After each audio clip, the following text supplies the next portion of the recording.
When Noah Bennett pulled over on that forgotten October road, he thought he was saving a stranded bride in a wheelchair. He had no idea she was a billionaire testing whether anyone could love her without wanting her money. And she had no idea this struggling single father and his daughter would teach her what wealth never could, that real love doesn't come with a price tag.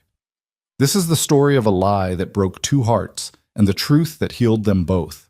Stay with me until the end and comment what city you're watching from. I want to see how far this story travels. The October sun hung low over the Montana backroads, painting everything in shades of amber and rust. Noah Bennett's pickup truck rattled along the gravel path, the bed loaded with firewood he'd spent the morning splitting. His flannel shirt was dark with sweat despite the autumn chill, and his hands, calloused from years of carpentry and hard living, gripped the steering wheel with the easy confidence of a man who knew these woods like the lines on his own palms. He was thinking about Mia. He was always thinking about Mia. His 9-year-old daughter would be getting off the school bus in about an hour, and he'd promised her pancakes for dinner. Not because it was a special occasion, but because it was Tuesday, and Tuesdays had been hard ever since Sarah died 3 years ago. Pancakes helped. They didn't fix anything, but they helped. Noah rounded a bend where the pines grew thick and the road narrowed to barely one lane, and that's when he saw her. At first, he thought his eyes were playing tricks on him. The image didn't make sense, didn't fit with the reality of this forgotten stretch of Montana wilderness, where the only traffic was usually deer and the occasional logging truck. A woman sat in the middle of the road, not standing, sitting, in a wheelchair, and she was wearing a wedding dress. The gown was torn at the hem, stained with mud, and what looked like grass stains, the once white fabric now a patchwork of dirt and damage. Her veil hung crooked from her hair, which had fallen loose from whatever style it had been in, dark waves tumbling over her shoulders. But it was her face that made Noah's foot hit the brake, pale as moonlight, eyes wide with something that looked like terror, or maybe shock, or maybe both.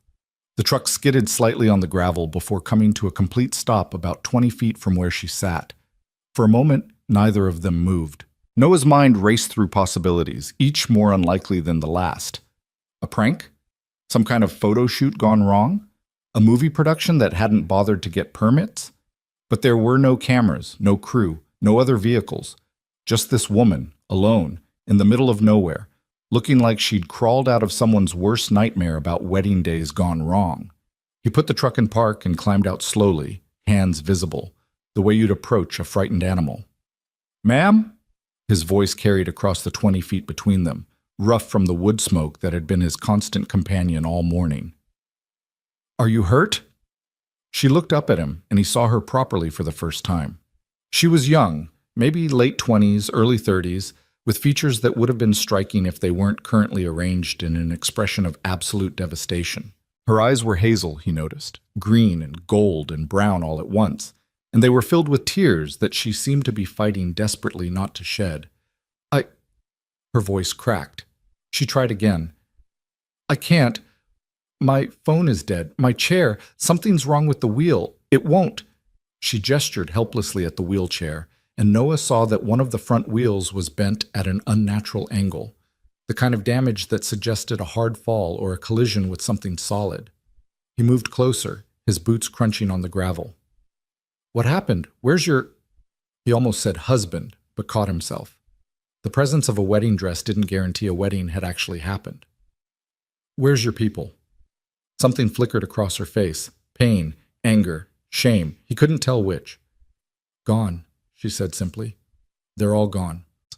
Noah had lived 32 years on this earth, and he'd learned that sometimes the only thing you could do for someone was to not ask questions they weren't ready to answer. He'd learned that lesson the hard way, in hospital rooms and funeral homes and in the awful silence of his house after Sarah's family had finally stopped calling to check on him. So instead of pressing, he just nodded and walked the rest of the way to her wheelchair, kneeling down to examine the damaged wheel. It was definitely broken. The axle bent, the wheel itself cracked. This wasn't something that could be fixed with duct tape and good intentions. "This isn't going to roll anywhere," he said, looking up at her. "Do you have someone I can call?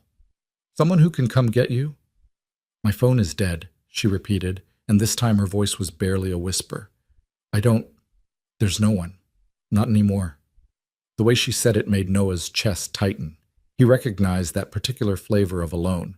It was the same one he'd tasted for months after Sarah's funeral, when everyone's casseroles had run out and their sympathy calls had dwindled, and he'd realized that being a widower with a 6-year-old daughter meant being fundamentally, terrifyingly alone in a way he'd never imagined possible.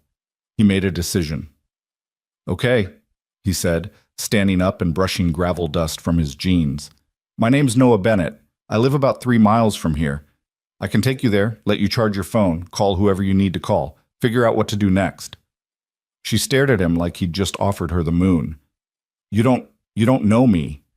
"No, ma'am, I don't, but I know what it looks like when someone needs help, and you look like you need help." For a long moment, she just looked at him, those hazel eyes searching his face for something. Sincerity, maybe, or ulterior motives, or some sign that he was exactly the kind of person a woman alone in the woods should be afraid of. Whatever she was looking for, she must have found it, because finally she nodded. "Evelyn," she said quietly. "My name is Evelyn." "All right, Evelyn, let's get you out of the road before someone comes around that corner too fast and doesn't see you in time." He moved around behind her wheelchair and reached down to lift her, then paused.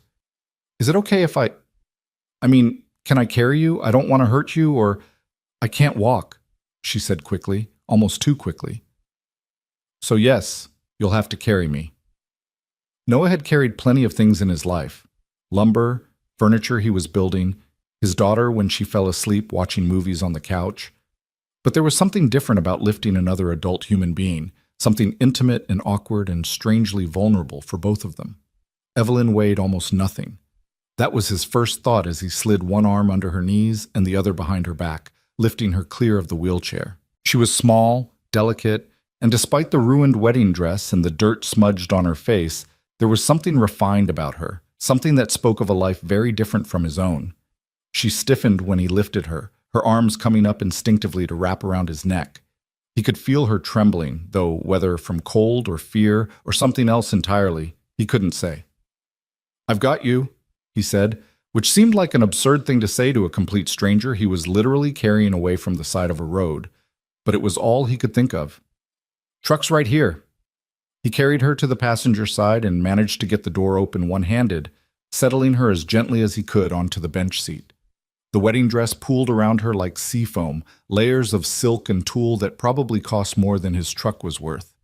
"The wheelchair," she said. "Should we? I'll throw it in the back. Might be able to fix that wheel, or at least get it good enough to use while you're figuring out your next step."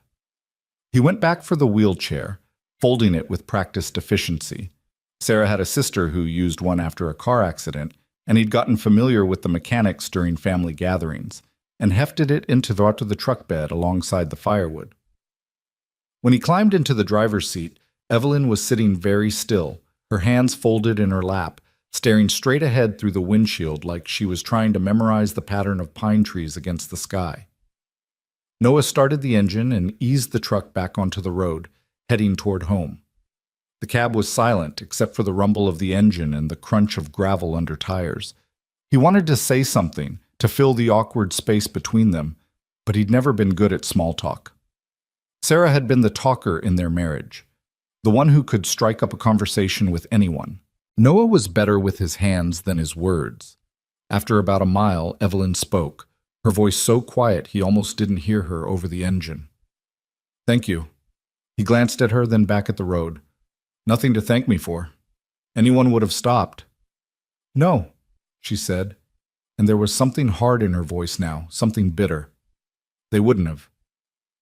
Noah didn't know what to say to that, so he said nothing. They drove in silence the rest of the way. The Bennett cabin sat at the end of a long driveway, surrounded by pine trees and the kind of quiet that city people always said they wanted until they actually experienced it. It was a modest place. Noah had built parts of it himself, adding a room here, a porch there, trying to make it feel like a home rather than just a house.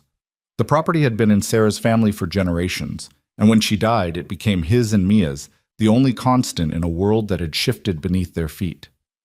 Noah pulled up to the front of the house and killed the engine. Through the windshield, he could see the mess of tools on the porch. He'd been meaning to organize them for weeks, and the stack of lumber under a tarp that represented his next few furniture commissions. It wasn't much, but it was theirs. It's not fancy, he said, suddenly aware of how the cabin must look to someone wearing a wedding dress that probably cost more than he made in 6 months. But it's warm and dry, and the phone works. It's perfect, Evelyn said, and she sounded like she meant it. He came around to her side of the truck and lifted her again, this time carrying her up the 3 steps to the porch and shouldering open the front door. The interior of the cabin smelled like pine wood and the lavender oil Mia liked to put in the diffuser Sarah's mother had given them. It was clean, mostly. Noah had learned early on that a 9-year-old and a single dad could either have a spotless house or a sane household, not both. Living room straight ahead, he said, carrying her through the doorway. I'll put you on the couch, and then I'll get your wheelchair. The living room was small but comfortable, dominated by a stone fireplace that Noah had spent 3 months building the summer before Sarah got sick. A well-worn couch faced it, flanked by mismatched armchairs and a coffee table that bore the scars of countless homework sessions and craft projects. Photos lined the mantel, mostly of Mia at various ages, a few of Sarah, one of Noah's parents before they'd retired to Arizona. He settled Evelyn on the couch, arranging pillows behind her back the way he'd seen nurses do in the hospital. She winced slightly as she shifted position, and he noticed for the first time the bruises on her arms, deep purple marks that looked fresh. Did someone hurt you? The question came out harder than he'd intended, edged with something protective and angry. Evelyn looked down at the bruises, seeming surprised to see them there. No, I mean, yes, but not... It wasn't like that. I fell. When the chair tipped over, it's not... No one hit me, if that's what you're asking. Noah nodded, filing away the information but not quite believing it. In his experience, people who'd been hurt often defended the people who'd hurt them, at least at first.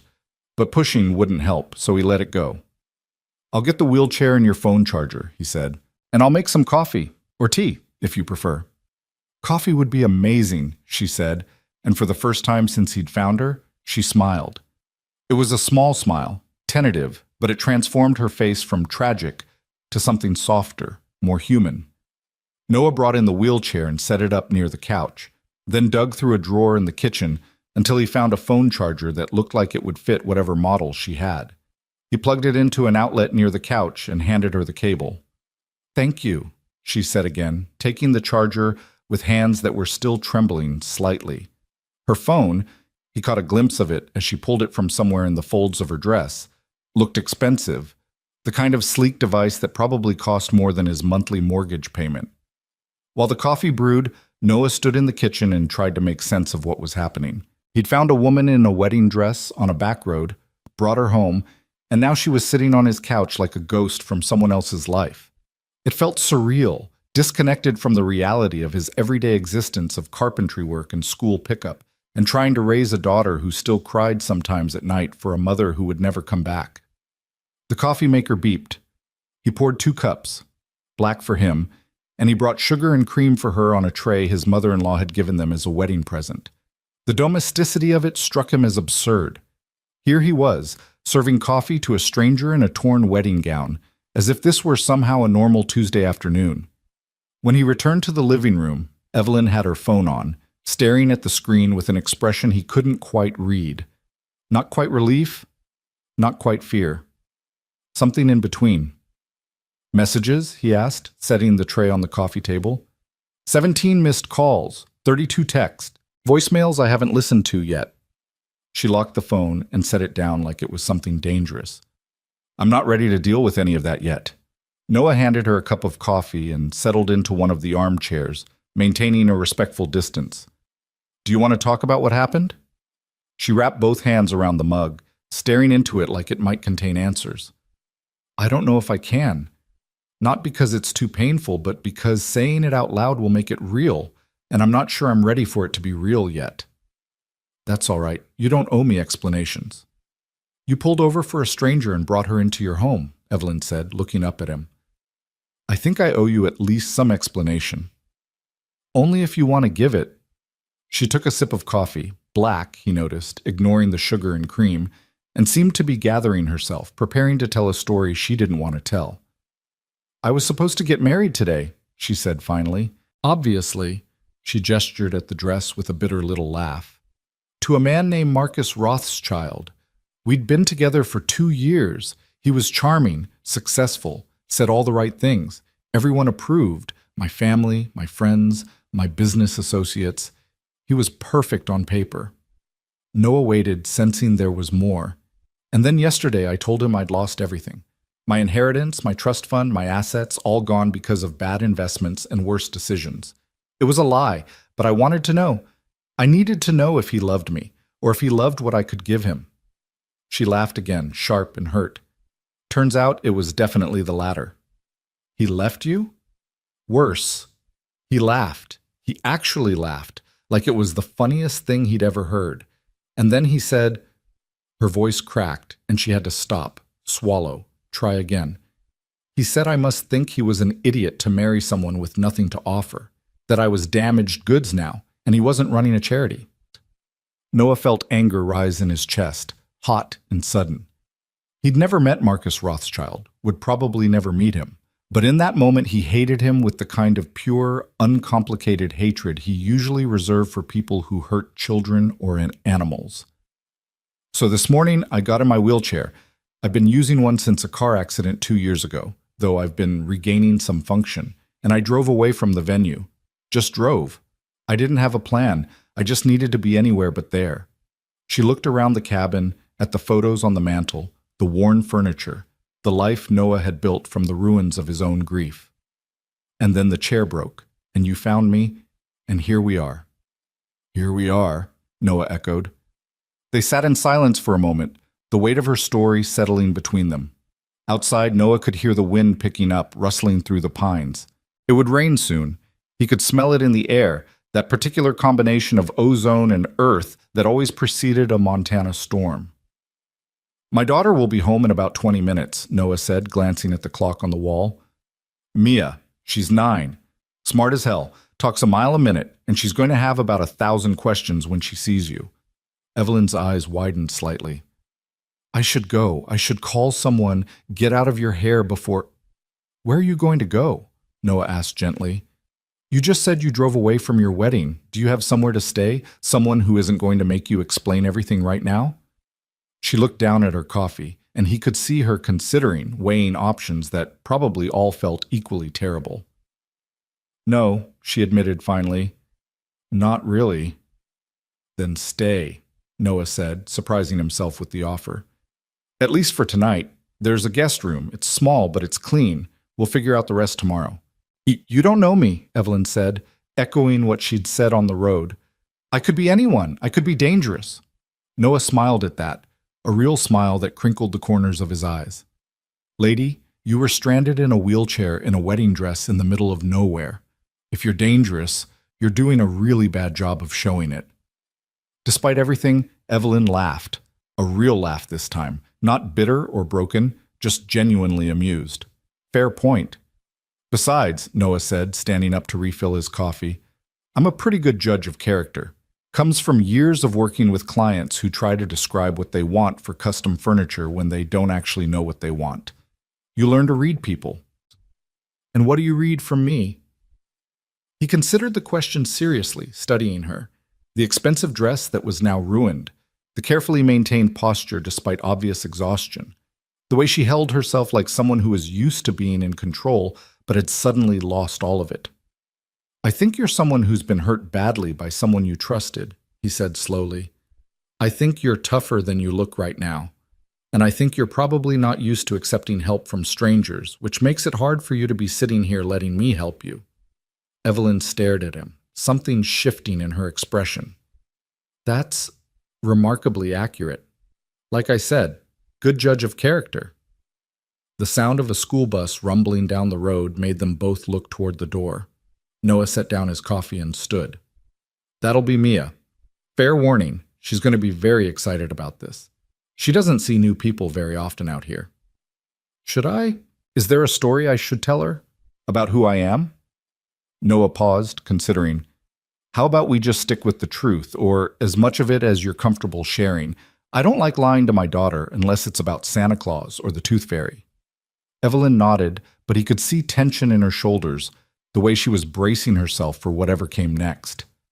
The school bus's air brakes hissed, and Noah heard Mia's feet hit the gravel driveway, She always jumped from the bottom step rather than walking down properly, no matter how many times he told her to be careful. The front door burst open seconds later. "Dad! Dad, you won't believe what happened at school today. Connor Michaels brought a snake for show and tell, but it got loose, and Mrs. Henderson screamed and—" Mia stopped dead in her tracks, her backpack sliding off one shoulder, staring at Evelyn on the couch.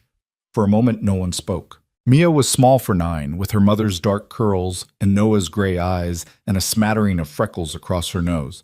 She wore jeans with dirt on the knees and a t-shirt featuring a cartoon dinosaur wearing sunglasses. She looked from Evelyn to Noah and back again, her mouth forming a perfect O of surprise. "Is that a princess?" she whispered.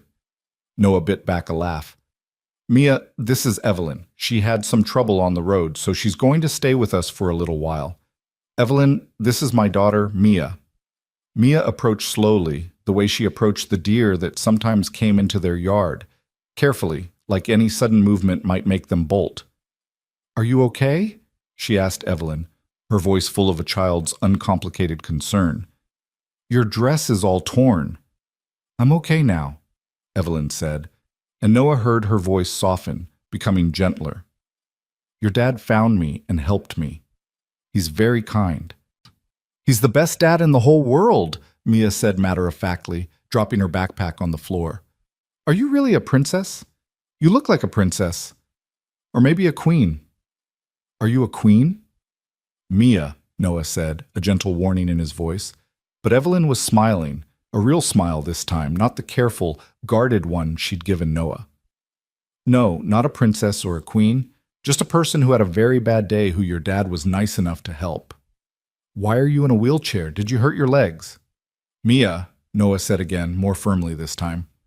"That's personal. We don't ask people about stuff like that." "It's okay," Evelyn said. "I was in a car accident a while ago. My legs don't work as well as they used to." It was impressive, Noah thought, how smoothly she'd delivered that lie. Because it was a lie, or at least not the whole truth. He'd felt her stiffen when he'd lifted her, the way muscles tense that shouldn't tense if they weren't working. But he didn't call her on it. Everyone had their secrets, their reasons for not telling the whole truth. God knew he had his own. "That's sad," Mia said seriously. "But I'm glad Dad found you. Are you hungry? Dad promised pancakes for dinner, and he makes the best pancakes ever. He puts chocolate chips in them sometimes." "I couldn't impose us," Evelyn started, but Mia was already shaking her head. "It's not imposing if we want you to stay. Right, Dad?" Noah looked at his daughter, at the excitement in her eyes, the way she was already planning, already including this stranger in their routine, and felt his chest tighten with love and fear in equal measure. Mia had been lonely since Sarah died. They both had. And here was someone new, someone different, bringing life and possibility into their quiet cabin. It was dangerous to get attached to someone who was clearly just passing through. But looking at Mia's hopeful face, Noah didn't have the heart to say no. "Right," he agreed. "Pancakes for 3. Tut-bam." Dinner was a chaotic, warm affair that Evelyn watched like she was observing a foreign ritual. Noah cooked, while Mia narrated her entire day in exhaustive detail. The snake incident, yes, but also the spelling test she'd aced, the game of kickball at recess where she'd finally gotten to play pitcher, the argument with her best friend Zoe about which was better, horses or dolphins. I said horses because they're real and you can actually ride them, but Zoe said dolphins are smarter, which is probably true, but you can't ride a dolphin, can you? Or can you? Dad, can you ride a dolphin? Noah navigated the conversation with practiced ease, flipping pancakes and pouring juice and fielding Mia's questions with patience that spoke of years of practice. He'd set up a TV tray next to the couch so Evelyn could eat without having to move, a consideration that touched her more than it probably should have. The pancakes were, as promised, excellent, fluffy and studded with chocolate chips, served with maple syrup and butter. Evelyn couldn't remember the last time she'd eaten something that wasn't carefully plated and presented by a private chef or served at a restaurant where the menu had no prices. This was better. This was real. "So what do you do?" Mia asked around a mouthful of pancake, ignoring Noah's gentle reminder about not talking with her mouth full. "Like, for a job?" Evelyn hesitated. What did she do? Managed investment portfolios? Sat on charity boards? Attended social functions where everyone smiled and no one actually liked each other? None of those things seemed like appropriate answers for a 9-year-old. I help run a company, she said finally. It's not very exciting. What about you? What do you want to be when you grow up? A veterinarian, Mia said immediately. Or maybe a paleontologist. Or both. Can you be both? I think you should be able to be both, because what if you find dinosaur bones but they're from a sick dinosaur and you need to know both things to figure it out? That's very logical, Evelyn said seriously. I think you should definitely do both. Mia beamed at her, and Evelyn felt something shift in her chest, something warm and unfamiliar, and a little bit terrifying. When was the last time someone had looked at her like that? Like she'd said exactly the right thing, with no ulterior motive, no social calculation, just genuine pleasure at being understood. After dinner, Mia insisted on showing Evelyn her room. You have to see my rock collection. It's really cool. I found this one geode that has purple crystals inside. And Noah lifted Evelyn, wheelchair and all, up the stairs to the second floor. The house was small enough that Evelyn could map it easily. 2 bedrooms upstairs, a bathroom between them, and what looked like a tiny office or storage room at the end of the hall. Mia's room was exactly what you'd expect from a 9-year-old, messy but loved, with posters of animals on the walls, a shelf full of books, and a collection of rocks spread out on her desk like treasures. This is my favorite, Mia said, holding up a chunk of quartz that glittered in the evening light. I found it by the creek. Dad says it's probably millions of years old. Can you imagine being millions of years old? No, Evelyn said honestly. I can't. She listened as Mia explained the origin of each rock in her collection, and she felt that unfamiliar warmth grow stronger. No one had talked to her like this in years, without wanting something, without calculating angles, without wondering what she could do for them. Mia just wanted to share her rocks with someone who would listen. When Mia finally wound down, and this one I don't know what it is, but it's really smooth and Dad says I can look it up at the library next time we go. Noah appeared in the doorway. Bedtime soon, kiddo. You've got school tomorrow. But Dad! No buts. Say goodnight to Evelyn. Mia turned to Evelyn, suddenly shy. Will you still be here tomorrow? Evelyn looked at Noah, who gave a small, encouraging nod. I think so, she said. If that's okay with your dad. It's very okay! Mia threw her arms around Evelyn in an impulsive hug that made Evelyn freeze, not quite sure how to respond. When was the last time someone had hugged her without it being a social obligation? When was the last time a hug had felt real? Slowly, carefully, Evelyn brought her arms up and returned the hug, patting Mia's back with hands that felt clumsy and unpracticed at this kind of affection. Okay, you, Noah said gently, scooping Mia up and making her giggle. Teeth brushed, pajamas on, bed. I'll be back in 10 minutes to tuck you in. He carried Evelyn back downstairs. She was getting used to it now, the strange intimacy of being carried by this man she'd known for less than 4 hours, and settled her back on the couch. I should show you the guest room, he said. It's not much, but... Noah, Evelyn interrupted. Why are you doing this? Really? He paused, considering the question with the same careful thoughtfulness he seemed to bring to everything. Because 3 years ago, I was the one who needed help. After my wife died, people brought food, offered to watch Mia, helped with things I couldn't handle alone. I'm just paying that forward. Your wife, Evelyn said softly. I'm sorry. I didn't know. I should have... How could you know? It's okay. He sat down in the armchair, suddenly looking tired. Sarah had cancer, ovarian. By the time they found it, it was too late to do much beyond making her comfortable. She died when Mia was 6. That must have been impossibly hard. It was. It still is some days, but you figure out how to keep going. You have to, especially when you've got a kid depending on you. He looked toward the stairs where they could hear Mia singing to herself in the bathroom. She's the reason I get up every morning? Well, that and the mortgage. Evelyn laughed softly. The mortgage. Right. I forgot people have those. Noah raised an eyebrow. What do you have instead? She realized her mistake immediately, the casual reveal that she was someone for whom mortgages weren't a concern. I just meant, I've been renting. Mortgages are different. He didn't look convinced, but he let it slide. The guest room's at the bottom of the stairs. First door on your right. Bathroom's across the hall. I'll get you some towels and something to sleep in. Sarah's stuff is still in storage, but I've got some t-shirts that'll work. Thank you, Evelyn said, and she meant it with an intensity that surprised her. For all of this. For not asking too many questions. For just helping. That's what people do, Noah said simply. Or at least that's what they should do. He went to get the towels and clothes, and Evelyn sat alone in the living room, listening to the sounds of a house settling in for the night. Upstairs, water running. Mia's voice calling something to her dad, his deeper voice responding. The creak of floorboards, the soft thud of a door closing. This was what a home sounded like, she realized. Not the echoing silence of her penthouse apartment, where every sound was swallowed by expensive acoustics and emptiness. Not the calculated perfection of the venues where she'd hosted charity galas and business dinners. This was real, messy and warm and alive, and she was lying to these people. The guilt hit her like a physical thing, sharp and painful. She hadn't meant for it to go this far. The wheelchair, the claim that she couldn't walk, it had started as protection, a way to make herself seem vulnerable and non-threatening after Marcus's cruelty had made her feel like she needed to test everyone, trust no one. But Noah and Mia didn't deserve to be tested. They were just good. Genuinely, uncomplicatedly good. And here she was, lying to them. Evelyn looked down at her legs, hidden under layers of silk and tulle. She could stand. She could walk. Her physical therapy had been going well for months. The wheelchair was more habit and safety than necessity now.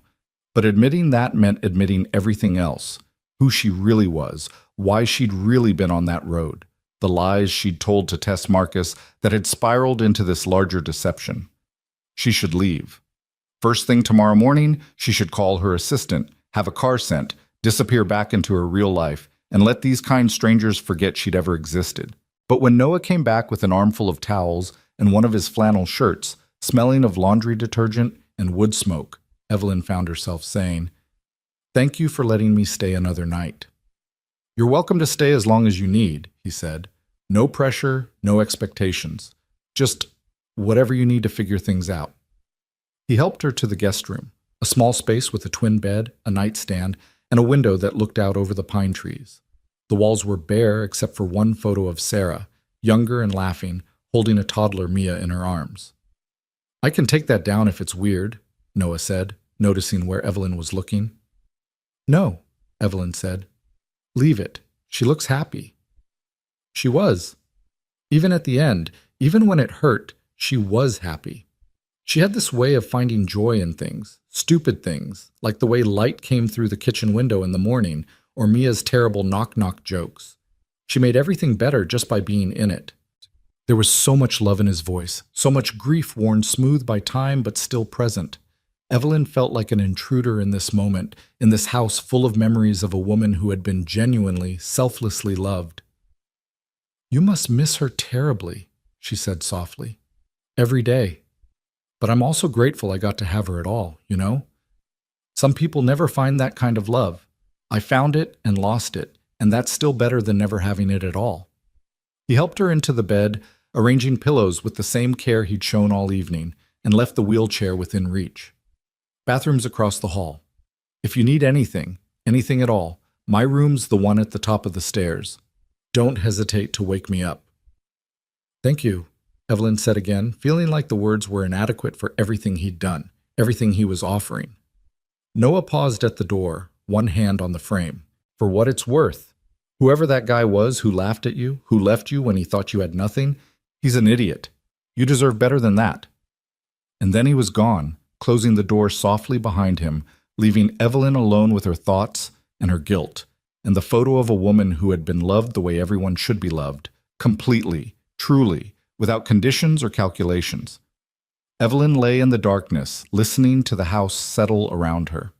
Above her, footsteps moved across the floor, Noah checking on Mia one last time before bed, probably. A door closed. Silence fell, broken only by the sound of wind in the pines and the distant hoot of an owl. She shouldn't stay. She knew that. Every hour she stayed was another hour of lying to people who deserved better. But she was so tired, tired of being tested, tired of testing others, tired of a life where every interaction was a transaction and every relationship a contract negotiated with lawyers and prenups and exit strategies. Just one more day, Evelyn told herself as she drifted toward sleep in a twin bed in a stranger's guest room, wearing a flannel shirt that smelled like someone else's life. Just one more day of pretending to be someone who needs help, someone who could be saved. Just one more day of feeling like maybe, possibly, she could be the kind of person who fit into a life like this. Small and warm and real. Just one more day, and then she'd leave. But even as she made that promise to herself, Evelyn knew she was lying. She'd been lying all day. What was one more lie?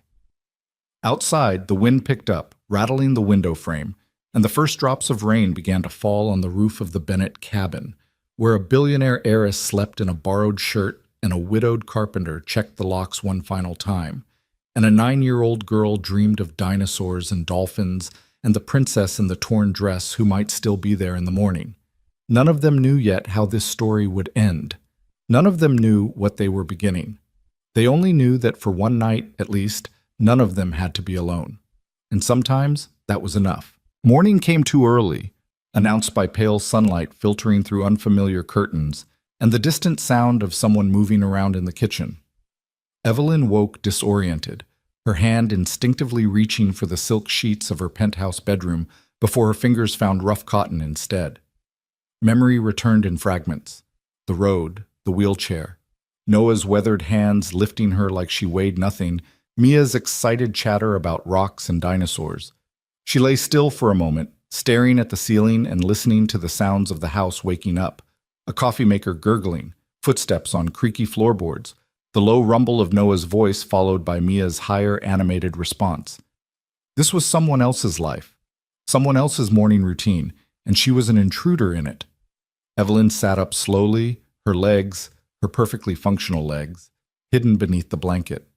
The guilt that had settled in her chest last night was still there, heavier now in the clarity of daylight. She needed to tell them the truth. She needed to leave. She needed to stop this before it went any further. But when she tried to imagine the conversation, tried to picture Noah's face when she admitted she'd been lying about the wheelchair, about everything, her courage failed her.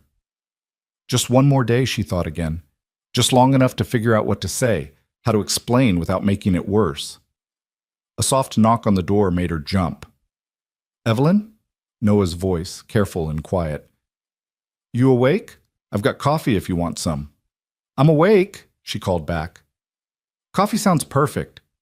The door opened and Noah appeared, carrying 2 mugs and looking like he'd been up for hours.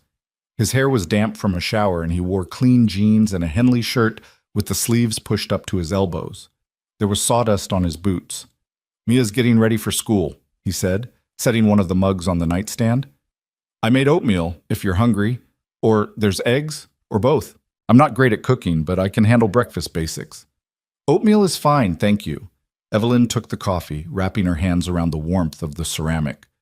"You didn't have to. I mean, you've already done so much." "It's oatmeal, not a kidney transplant." He smiled, easy and genuine. "Besides, Mia's already talking about showing you her comic book collection after school. I think you made a friend." Something in Evelyn's chest twisted at that. The casual way he said it, like friendship was something simple and uncomplicated instead of the careful negotiation it had always been in her world. "She's a wonderful kid. You've done an amazing job with her." "I do my best. Some days that's enough, some days it isn't." He leaned against the doorframe, comfortable in his own space in a way that made Evelyn envious. "I've got a driver to the bus stop in about 20 minutes. Will you be okay here alone for a bit? I'll only be gone 10 minutes or so." "Of course, I'll be fine." But after he left, after she heard Mia's excited goodbye and the truck rumbling down the driveway, Evelyn found herself alone in the silent house, and the weight of her deception became unbearable. She looked at the wheelchair beside the bed, looked at her legs under the blanket, and made a decision. Slowly, carefully, Evelyn swung her legs over the side of the bed. Her feet touched the cool wooden floor. She took a breath, gripped the edge of the mattress, and stood. Her legs held her weight easily. No trembling, no weakness. The physical therapy had worked better than she'd let anyone know, better than she'd admitted even to herself. She'd been so focused on testing Marcus, on protecting herself, that she'd hidden her progress from everyone, her doctors, her family, even her own assistant. Evelyn took a step, then another. She walked to the window and looked out at the pine trees, at the world she'd stumbled into yesterday. From this angle, standing on her own 2 feet, everything looked different, less like a refuge and more like a lie she was telling to people who deserved better. She heard the truck before she saw it, the familiar rumble of the engine coming back up the driveway. Panic flooded through her. She couldn't let him see her standing, not yet, not before she figured out how to explain. Evelyn moved quickly back to the bed, lowering herself down and arranging the blanket just as she heard the front door open. Her heart was pounding, and she felt like a child caught doing something forbidden. "Evelyn?" Noah's voice from the living room. "You want that oatmeal now?" "Yes, please," she called back, hating how steady her voice sounded when everything inside her felt chaotic and wrong. He appeared minutes later with a bowl of oatmeal topped with brown sugar and what looked like fresh blueberries. Mia insisted on the blueberries, said princesses need proper breakfast. She really thinks I'm a princess? You showed up in a ball gown. What else is a 9-year-old supposed to think? He set the bowl on a tray across her lap with practiced efficiency. How'd you sleep? Better than I have in months, actually. That at least was true. Despite the unfamiliar bed and the guilt and the lies, she'd slept deeply, dreamlessly, in a way she hadn't managed in her 1,000 thread-count sheets. Noah settled into the chair in the corner. Apparently he'd brought it in from somewhere while she was sleeping. I've been thinking about your situation. Your phone's charged now, and you probably need to make some calls. Figure out what comes next. I know, I should. Evelyn pushed the oatmeal around with her spoon. It's just hard to know where to start. Start with what you know you need to do, not what you think you should do. There's a difference. She looked up at him, struck by the quiet wisdom in that statement. Is that from experience? Yeah. After Sarah died, everyone had opinions about what I should do. Sell the cabin and move closer to town. Put Mia in therapy. Start dating again after a reasonable amount of time. He shook his head. But what I needed to do was keep Mia's life as stable as possible and figure out how to be both parents for her. Everything else could wait. And did it work? Doing what you needed instead of what people thought you should? Most days. He smiled, but there was sadness in it. Some days I still don't know if I'm getting it right. But at least I'm getting it right for us, not for other people's expectations. Evelyn ate her oatmeal slowly, thinking about expectations. Her entire life had been built on them.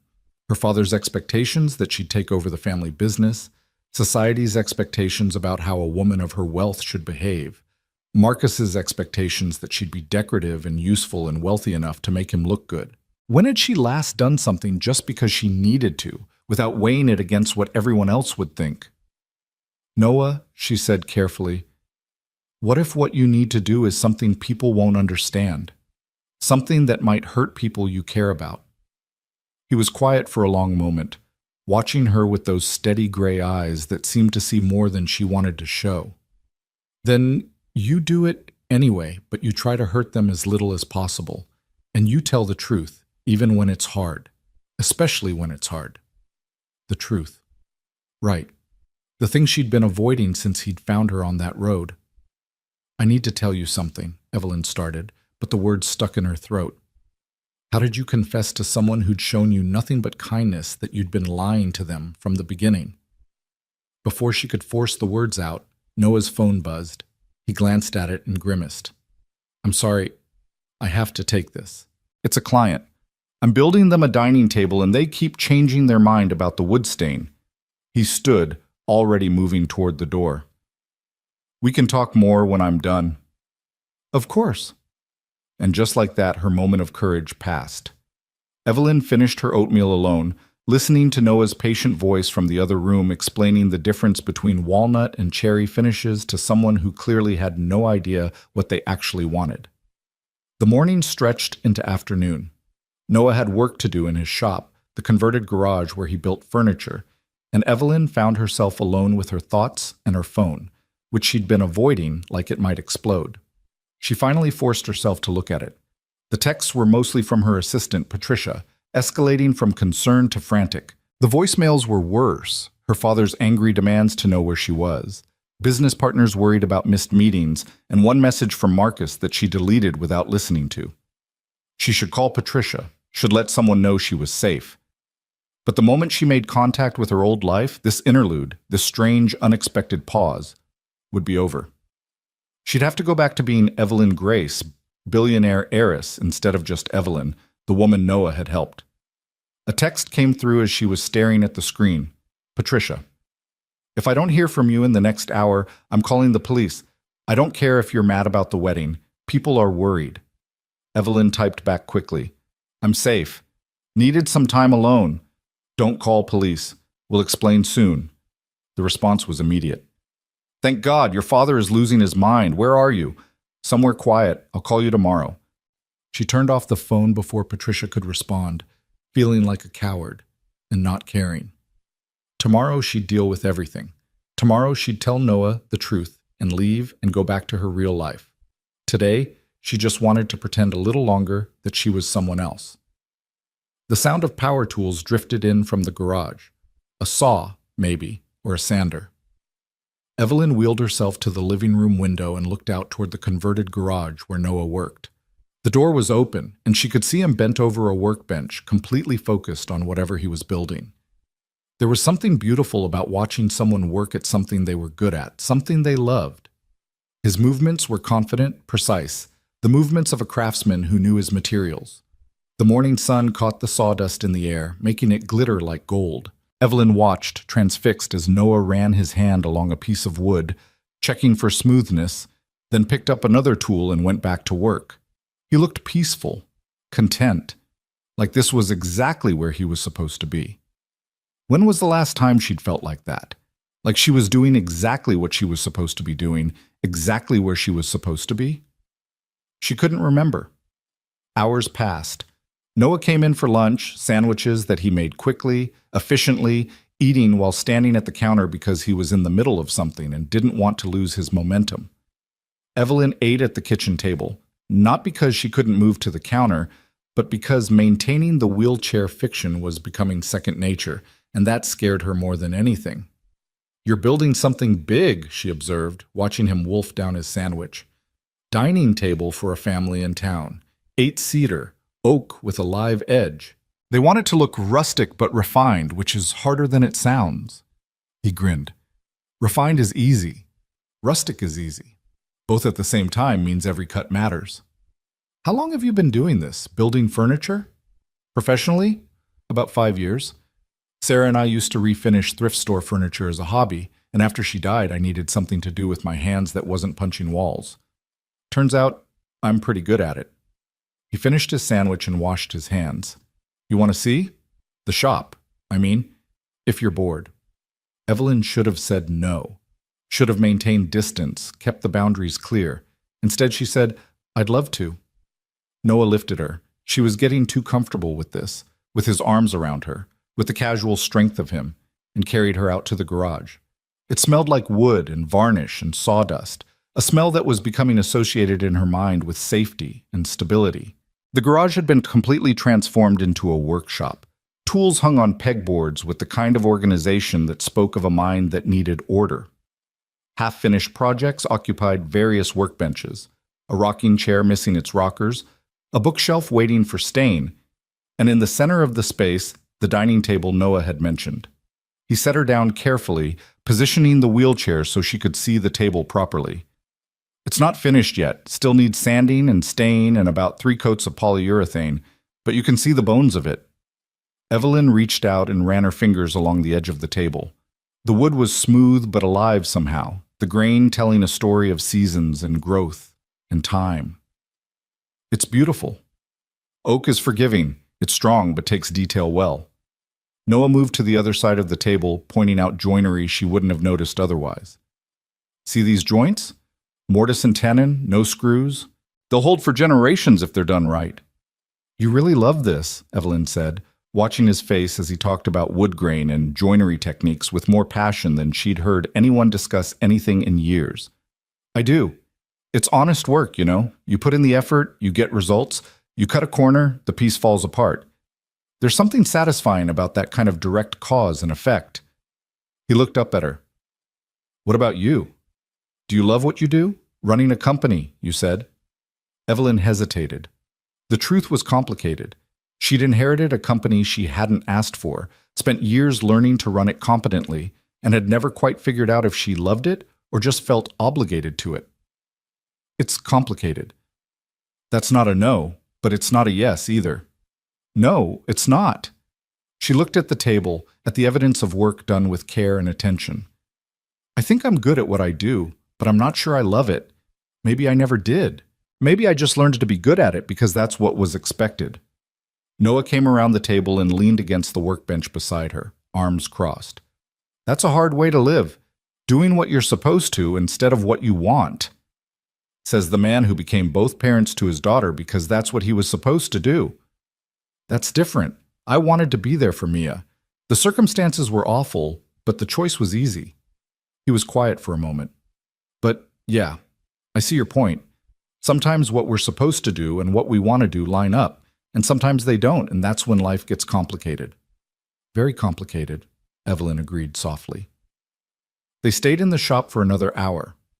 Noah worked while Evelyn watched, and they talked about small things. Mia's obsession with rocks, the deer that came through the property, the winter that was coming and how harsh Montana winters could be. Safe topics, easy topics. Nothing about who Evelyn really was or why she was really there, or the lies that were piling up between them like cordwood. When the school bus rumbled past, Noah checked his watch. That's my cue. Mia will be home in 5 minutes, and if I'm not there to hear about her day immediately, she holds it against me for hours. He carried Evelyn back to the house, settling her on the couch just as they heard Mia's feet hit the gravel driveway. The front door burst open. Dad, Evelyn, you won't believe— Oh, good, you're both here. Mia dropped her backpack and launched into a detailed explanation of the science experiment they'd done in class, involving vinegar and baking soda and a volcano that had erupted all over Connor Michael's desk, which was funny because he was the one with the snake yesterday, and maybe this was karma. Evelyn found herself laughing, really laughing, at Mia's animated retelling. The kid had timing, pausing for effect in all the right places, her hands gesturing wildly to illustrate the explosion of fake lava. And Mrs. Henderson said, wait for it, she said, Connor, perhaps you should pursue a career that doesn't involve animals or volcanoes. Mia collapsed in giggles. Everyone laughed so hard that Timothy snorted milk out of his nose. That's disgusting, Noah said, but he was smiling. It was hilarious, Mia corrected. She turned to Evelyn. Did you have a good day? Did Dad show you his workshop? He makes the most beautiful stuff. One time he made me a dollhouse that was so perfect I didn't want to play with it because I might mess it up. I saw the workshop. Your dad is very talented. The most talented, Mia agreed loyally. Then, with the sudden subject change that was apparently her specialty, do you like hot chocolate? Because Dad makes really good hot chocolate, and it's supposed to rain tonight, and hot chocolate is the best thing when it rains. I do like hot chocolate. Dad, Mia called over her shoulder, already heading to the kitchen. Make hot chocolate, the fancy kind with the little marshmallows. Noah gave Evelyn an apologetic look. She's very persistent. She's wonderful, Evelyn said, and meant it with her whole heart. The afternoon dissolved into the kind of domestic comfort that Evelyn had seen in movies but never experienced. Noah made hot chocolate, the fancy kind with real cocoa and vanilla and tiny marshmallows that Mia insisted on counting to make sure everyone got the same amount. They sat around the living room while rain started pattering against the windows, and Mia showed Evelyn her comic book collection, explaining the intricate plot of each one with serious dedication. This one is my favorite, Mia said, holding up a dog-eared issue of something featuring a girl with superpowers. Because she doesn't know she has powers at first, and then when she finds out, she has to decide if she wants to use them or just be normal. And I think that's hard, you know, because once you know you can do something special, can you really just pretend you can't? Evelyn stared at the comic book, at the girl on the cover who looked torn between two worlds. No, she said slowly. I don't think you can. Once you know, you can't unknow it. Exactly. Mia was pleased to be understood. So she has to be brave and use her powers even though it's scary and people might not like her anymore. That is brave, Evelyn agreed, feeling like the conversation had veered into territory that was hitting too close to home. Dinner was spaghetti. Noah apologized for the simplicity, but Mia declared it was her favorite meal in the whole world, so Evelyn assured him it was perfect. And it was perfect, in its own way. The sauce was from a jar and the garlic bread was frozen, but they ate together at the kitchen table with Mia chattering between bites, and Noah occasionally interjecting with gentle corrections about talking with her mouth full. This was what family felt like, Evelyn realized. Not the formal dinners of her childhood, where conversation was carefully moderated and every topic had to be appropriate for business discussion. Not the restaurant dates with Marcus, where they performed being a couple for whoever might be watching. This messy, warm, real thing where a 9-year-old talked about volcanoes and comics and nobody was trying to impress anyone. After dinner, Mia insisted on teaching Evelyn a card game that had incredibly complicated rules that seemed to change depending on who was winning. They played for an hour, and Evelyn laughed more than she had in months, maybe years. When bedtime came, Mia hugged Evelyn goodnight with the same unselfconscious affection she'd shown the night before. "I'm really glad you're here," she whispered. "It's nice having someone else in the house. It gets lonely sometimes, just me and Dad." Evelyn's throat tightened. "I'm glad I'm here too, sweetie." After Noah carried Mia upstairs for the bedtime routine, Evelyn sat alone in the living room, listening to the sound of rain on the roof and the murmur of voices from upstairs. Story time, probably. Noah reading to Mia the way her own father never had. She needed to leave. She'd known it this morning, and she knew it now even more certainly. Every hour she stayed, every smile she shared, every moment of this borrowed life she inhabited, it was all built on lies. And the longer she stayed, the worse the truth would hurt when it finally came out. But when Noah came back downstairs, settling into the armchair with a tired sigh, Evelyn found herself saying, "Thank you for today, for letting me be part of your life, even temporarily." "You say that like you're a burden. You're not." He looked at her seriously. Mia hasn't been this happy since before Sarah died. Having someone new to talk to, someone who actually listens to her rock collections and comic book theories, it means something. "She means something to me too," Evelyn said, and it was the most honest thing she'd said in days. "Both of you do." Something shifted in the air between them. Noah leaned forward, elbows on his knees, and Evelyn was struck again by how present he was, how completely he existed in each moment without seeming to worry about the next one. Can I ask you something?" he said. "And you can tell me it's none of my business, but I'm going to ask anyway." "Okay." "Are you running from something or toward something? Because I've done both and they feel different. Running from feels desperate. Running toward feels like hope." Evelyn considered the question carefully. "I don't know," she admitted. "Maybe both. I was definitely running from the wedding, from Marcus, from the person I was when I was with him. But I don't know what I'm running toward. I don't know if there's anything to run toward." "There's always something," Noah said quietly. "You just have to be brave enough to look for it." "Like the girl in Mia's comic book," he smiled. "Yeah, exactly like that. Once you know you can be something different, something more, you can't unknow it. You have to decide what you're going to do with that knowledge." They sat in comfortable silence for a while, the rain providing a steady rhythm against the windows. Evelyn felt the weight of the day settling on her, the standing she'd done in secret, the lies she'd maintained, the growing affection she felt for these people who didn't really know her at all. "Noah," she started, then stopped. Tried again. "There are things about me you don't know, things that might change how you feel about having me here."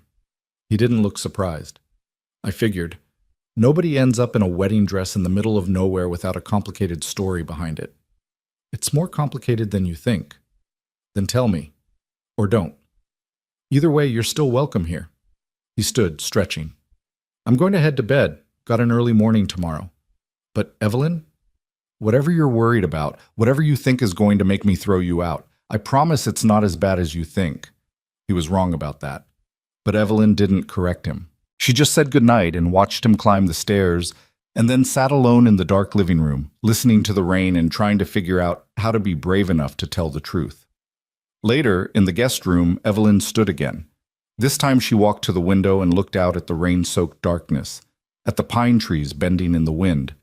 Her legs were strong, her body was capable, and she was lying to people who were showing her what real kindness looked like. She made it back to the bed just before Noah's footsteps creaked across the floor above her, checking on Mia one last time before settling in for the night. The house went quiet except for the rain. Evelyn lay in the darkness and made plans. Tomorrow she would tell Noah the truth about the wheelchair. Not all of it, not yet, but enough. She'd admit she'd been regaining function, that she'd let him believe she was more helpless than she was. And then she'd leave before she did any more damage to this family that had been kind enough to take her in. Tomorrow.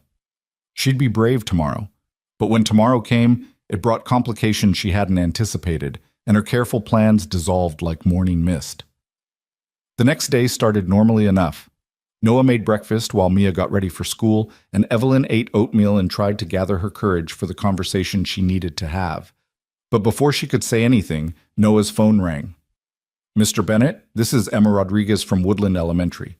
We have a situation with Mia." Evelyn watched Noah's face go through several expressions: concern, fear, confusion. "Is she hurt? What happened?" "She's not hurt, but she's very upset. There was an incident with another student, and she's refusing to talk about it. Could you come to the school?" "I'll be right there." He hung up and looked at Evelyn apologetically. "I have to go," Evelyn said immediately. "I'll be fine here. Go take care of her." He left in a rush, and Evelyn was alone in the house for the first time since she'd arrived. She should have felt relieved, a chance to move freely, to stretch her legs, to be herself without the performance. Instead, she felt anxious, worried about Mia, worried about what could have upset a normally cheerful 9-year-old enough to require a parent pickup. An hour passed, then 2. Evelyn tried to distract herself with her phone, but the messages from her old life just made her feel worse. Patricia demanding to know when she was coming back. Her father's terse texts about responsibilities and obligations. Nothing from Marcus, which was somehow worse than if he'd tried to apologize. When Noah's truck finally pulled up, Evelyn wheeled herself to the window and watched him help Mia out. The girl's face was blotchy from crying, her usual bounce completely gone. They came inside quietly, and Noah gave Evelyn a look that said they'd talk later. "Mia, honey, why don't you go wash your face and change into comfortable clothes? I'll make you some lunch." Mia nodded silently and trudged upstairs. Noah waited until her door closed before sinking onto the couch with a heavy sigh. "What happened?" Evelyn asked gently. "Connor Michaels told everyone that Mia's mom died because she didn't have enough money for good doctors. Which is bullshit, obviously, but some of the other kids started asking questions, and Mia got upset and wouldn't tell the teacher what was wrong." His jaw was tight. "Sarah had the best care possible. It just wasn't enough. Cancer doesn't care how much money you have." Evelyn's heart broke for him, for Mia, for the casual cruelty of children who didn't understand what their words could do. "I'm so sorry. It's not your fault." He rubbed his face with both hands. I thought we were past this. It's been 3 years. I thought the kids had stopped talking about it. Kids are cruel sometimes, even when they don't mean to be." "Yeah," Noah stood up. "I should make Mia something to eat. She didn't have lunch." "Let me help," Evelyn said without thinking.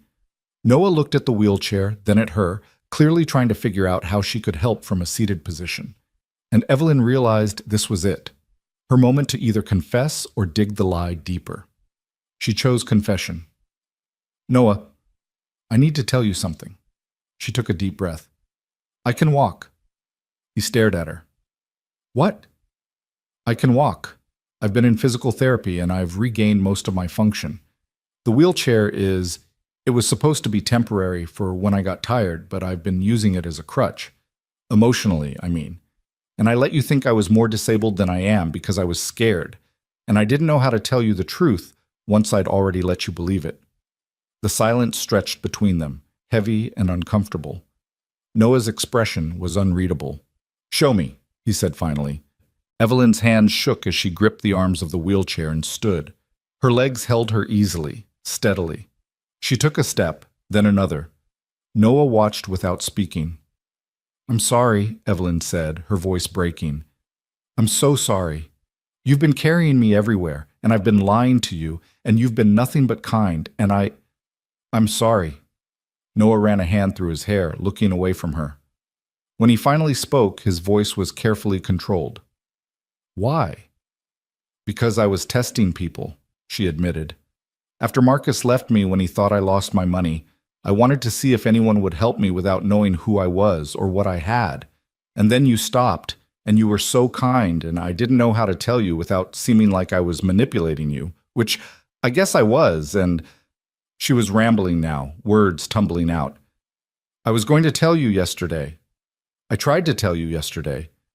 But then Mia came home, and everything was so perfect, and I'm a coward. Noah was quiet for a long moment. Then he looked at her, really looked at her, and Evelyn saw something in his eyes she couldn't quite name. Hurt, maybe. Or disappointment. You lied to my daughter, he said quietly. You let her believe you needed help, let her worry about you, care about you, and the whole time it was a test. She doesn't deserve that. I know. You're right. I'm sorry. Stop apologizing and start explaining. Who are you really? Because I'm starting to think I don't know anything true about you. So Evelyn told him. All of it. The inheritance, the company, the penthouse, the way Marcus had laughed when she'd pretended to be poor, the desperate need to know if anyone could see her as just a person, not a bank account, the lies that had spiraled out of control until she was sitting in a stranger's cabin pretending to need help she didn't need. When she finished, Noah was staring at her like she was someone he'd never seen before, which she supposed she was. So you're rich, he said flatly. Like actually rich. Yes. And you've been pretending to be helpless to test whether regular people would be nice to you.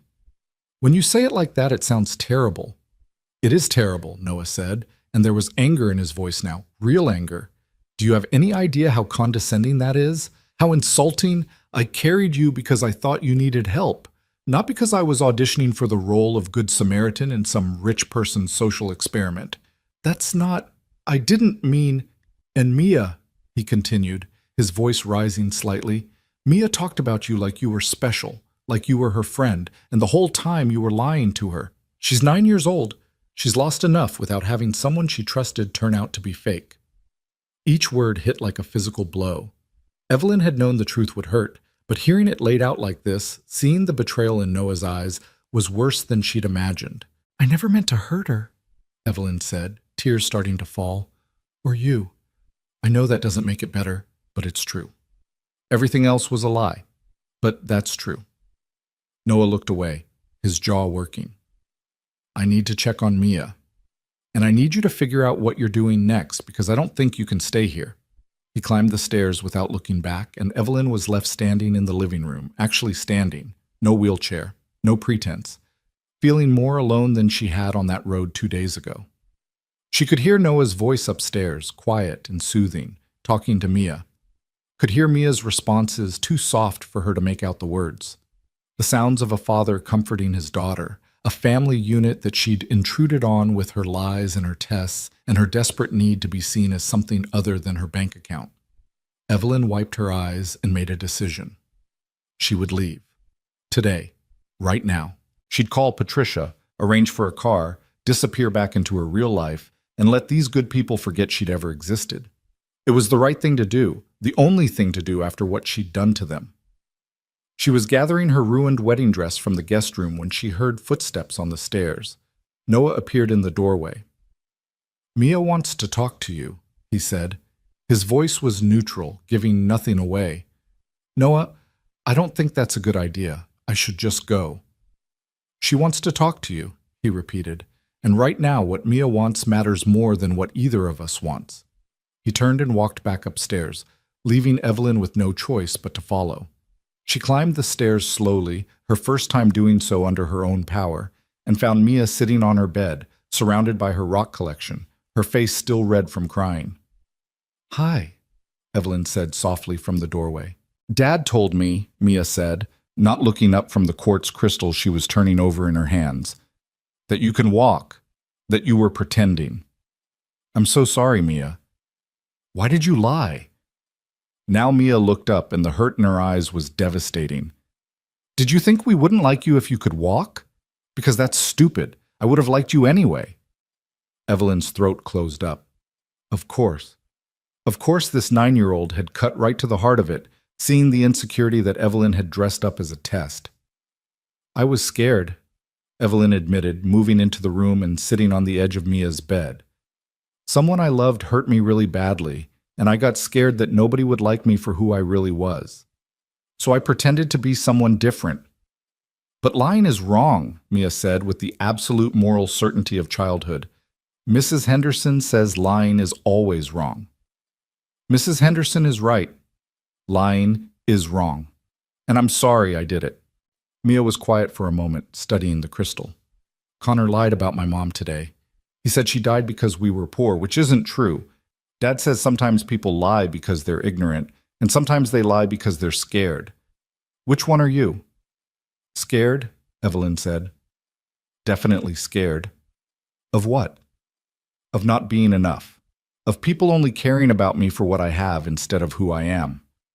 Mia considered this with a seriousness that was somehow more painful than anger would have been. That's sad, she said finally, but it's still not okay to lie to people who are nice to you.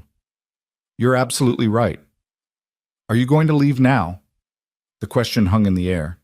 Evelyn looked at this wise, hurt 9-year-old and wanted more than anything to say no, to promise she'd stay and make it right, but she didn't have that right anymore. I think I have to, Evelyn said. Your dad is very angry with me, and he has every right to be. He's not mad, Mia said. He's sad. It's different. He gets the same face he got when Mom's pictures made him cry, like something good turned out to be not real. The accuracy of that observation made Evelyn's chest ache. I'm sorry I made him sad, and I'm sorry I made you sad. Mia set down her crystal and looked at Evelyn with those serious gray eyes, her father's eyes. I'm sad you lied. But I'm not sad I met you. Even if you were pretending, some of it was real, right?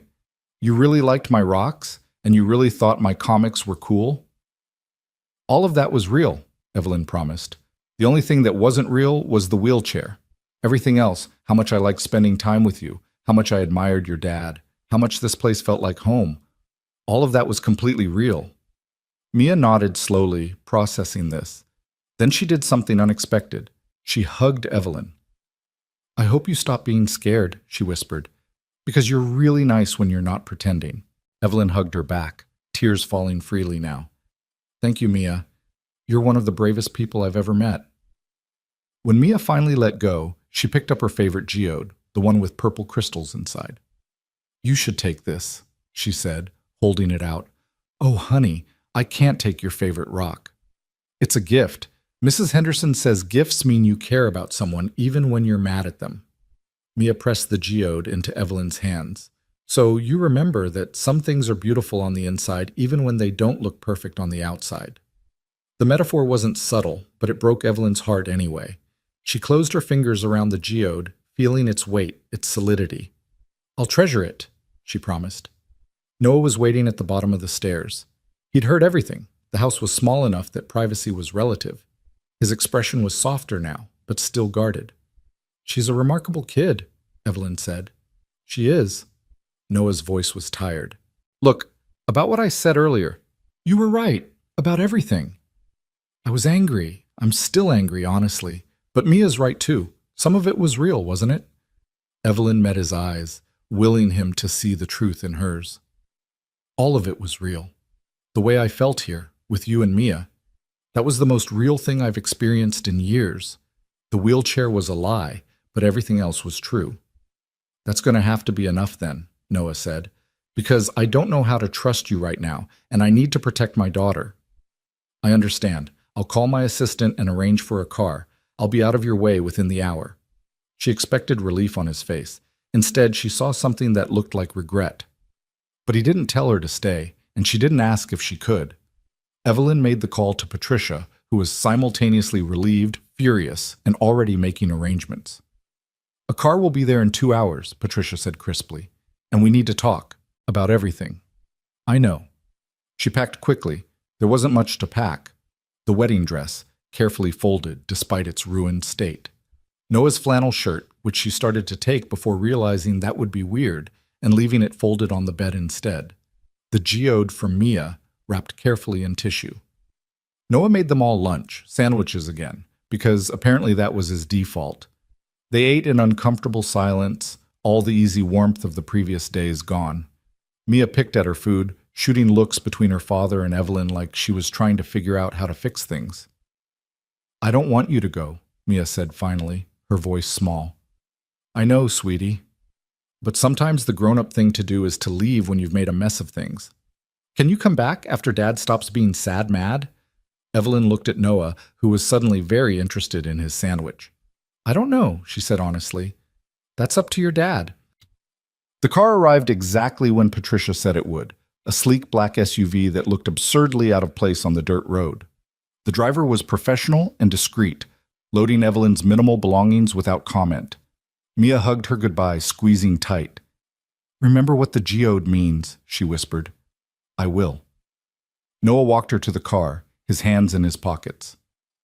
For a moment they just stood there, looking at each other, and Evelyn tried to memorize his face. The gray eyes, the worry lines, the solid presence of him. "Thank you," she said, "for everything. For stopping on that road. For taking me in. For showing me what real kindness looks like. You're welcome." He paused, then added quietly, "For what it's worth, I'm glad I stopped. Even with all of this, I'm glad I met you." It wasn't forgiveness, but it was something. Evelyn held on to it as she climbed into the car, as the driver pulled away, as she watched Noah in the cabin disappear in the rearview mirror. She'd come to Montana running from a lie, and she'd left having told a bigger one. But somewhere in between, in that small cabin with a widower and his daughter, Evelyn had found something she hadn't known she was looking for. She'd found home. And then she'd lost it. The geode sat heavy in her lap, reminding her that beautiful things could exist inside broken vessels, reminding her that she needed to be brave enough to show people what was inside, even when it was terrifying. Tomorrow she'd go back to being Evelyn Grace, billionaire heiress. But tonight, as the Montana landscape rolled past, she let herself be just Evelyn, flawed and scared and desperately wishing she could go back and do everything differently. But there was no going back. There was only forward. And forward, she was beginning to realize, might mean finding a way to make this right. The city hit Evelyn like a wall of noise and glass and obligations she'd forgotten existed. Patricia met her at the penthouse with a tablet full of missed meetings, a stack of documents requiring signatures, and an expression that managed to convey both relief and profound disappointment. 3 days, Patricia said, following Evelyn through the marble foyer. "You disappeared for 3 days. Your father threatened to have me fired. The board called an emergency meeting. Marcus has been doing interviews saying you had a breakdown." Evelyn set down Mia's geode on the entrance table. It looked absurdly out of place among the crystal sculpture and fresh orchids, and turned to face her assistant. Patricia was 52, unflappable, and had been with the family since before Evelyn was born. She'd seen Evelyn through tantrums and graduations and her mother's funeral. If anyone had earned the right to be angry, it was her. "I'm sorry," Evelyn said. "I wasn't thinking clearly." "That much is obvious," Patricia's voice softened slightly. "Are you all right? Really all right?" "I don't know." Evelyn walked to the floor-to-ceiling windows that overlooked the city. 23 floors up, the world looked small and manageable, nothing like the raw reality of pine trees and gravel roads. "I don't think I've been all right in a very long time." "You called off the wedding. That's all right." "I didn't call it off. I ran away from it in a wheelchair and let a stranger think I was helpless so I could test if people would be kind to me." Evelyn laughed bitterly. "And then I lied to him and his daughter for 2 days because I was too much of a coward to tell the truth." Patricia was quiet for a long moment. "That doesn't sound like you." "Maybe it's exactly like me. Maybe I've been lying to everyone for so long that I don't know how to do anything else." Evelyn pressed her forehead against the cool glass. "Marcus was right about one thing. I am damaged goods." "Marcus is an idiot who couldn't see value if it wasn't printed on a bank statement," Patricia said sharply. "And whatever you did in Montana, whatever mistakes you made, they came from a place of pain. That doesn't excuse them, but it explains them." "I hurt people, Patricia. Good people who didn't deserve it. Then make it right. Evelyn turned to look at her assistant. How? I don't know. But I've watched you solve problems 1,000 times more complicated than this. You'll figure it out. Patricia consulted her tablet. But first, you need to deal with your father. He's been calling every hour, and the press is starting to ask questions about why you missed your own wedding. The next week was a blur of damage control and obligations. Evelyn met with her father, a tense lunch where Charles Grace made it clear that running away from a wedding, regardless of the reason, was unacceptable behavior for someone in her position. She sat through board meetings where she could feel the other members evaluating her, wondering if she was stable enough to run the company. She gave a carefully worded statement to the press about calling off the wedding due to personal differences, and watched Marcus do his own interview painting himself as the victim of an unstable woman. Through it all, Evelyn felt like she was moving through water, everything muffled and distant. Her penthouse felt like a museum, beautiful and cold. Her office felt like a cage, all glass and steel and expectations. Even her clothes felt wrong, designer suits and Italian leather when all she wanted was flannel and comfort. She kept Mia's geode on her desk, tucked beside her computer where she could see it. Her executive team clearly thought it was an odd decorating choice, but no one asked about it. No one asked about anything real. They asked about market projections and quarterly reports and strategic initiatives, but no one asked if she was okay, if she needed help, if the person inside the expensive suit was actually holding together or falling apart. 2 weeks after leaving Montana, Evelyn was in a meeting with her CFO when her phone buzzed with a text from an unknown number. She glanced at it discreetly. "This is Mia. I got your number from when you charged your phone at our house. Dad doesn't know I'm texting. Are you okay?" Evelyn's heart clenched. She typed back quickly under the table. "I'm okay, sweetie. How are you?" "Sad? Dad is sad too, but he pretends he's not. He goes to his workshop a lot and works really late. I think he misses you." "Mia, I'm in a meeting. Can I call you later?" "Okay, but don't tell Dad I texted. He'll be mad I took your number." "Our secret. Talk soon." Evelyn looked up to find her CFO staring at her expectantly, clearly waiting for a response to a question she hadn't heard. "I'm sorry. Could you repeat that?" The meeting dragged on for another hour, but Evelyn's mind was in Montana, in a cabin with a 9-year-old who texted in complete sentences and worried about her father. When it finally ended, she went back to her office and closed the door, staring at the geode until her assistant knocked to remind her about her next appointment. That night, alone in her penthouse with the city lights glittering below, Evelyn called Mia.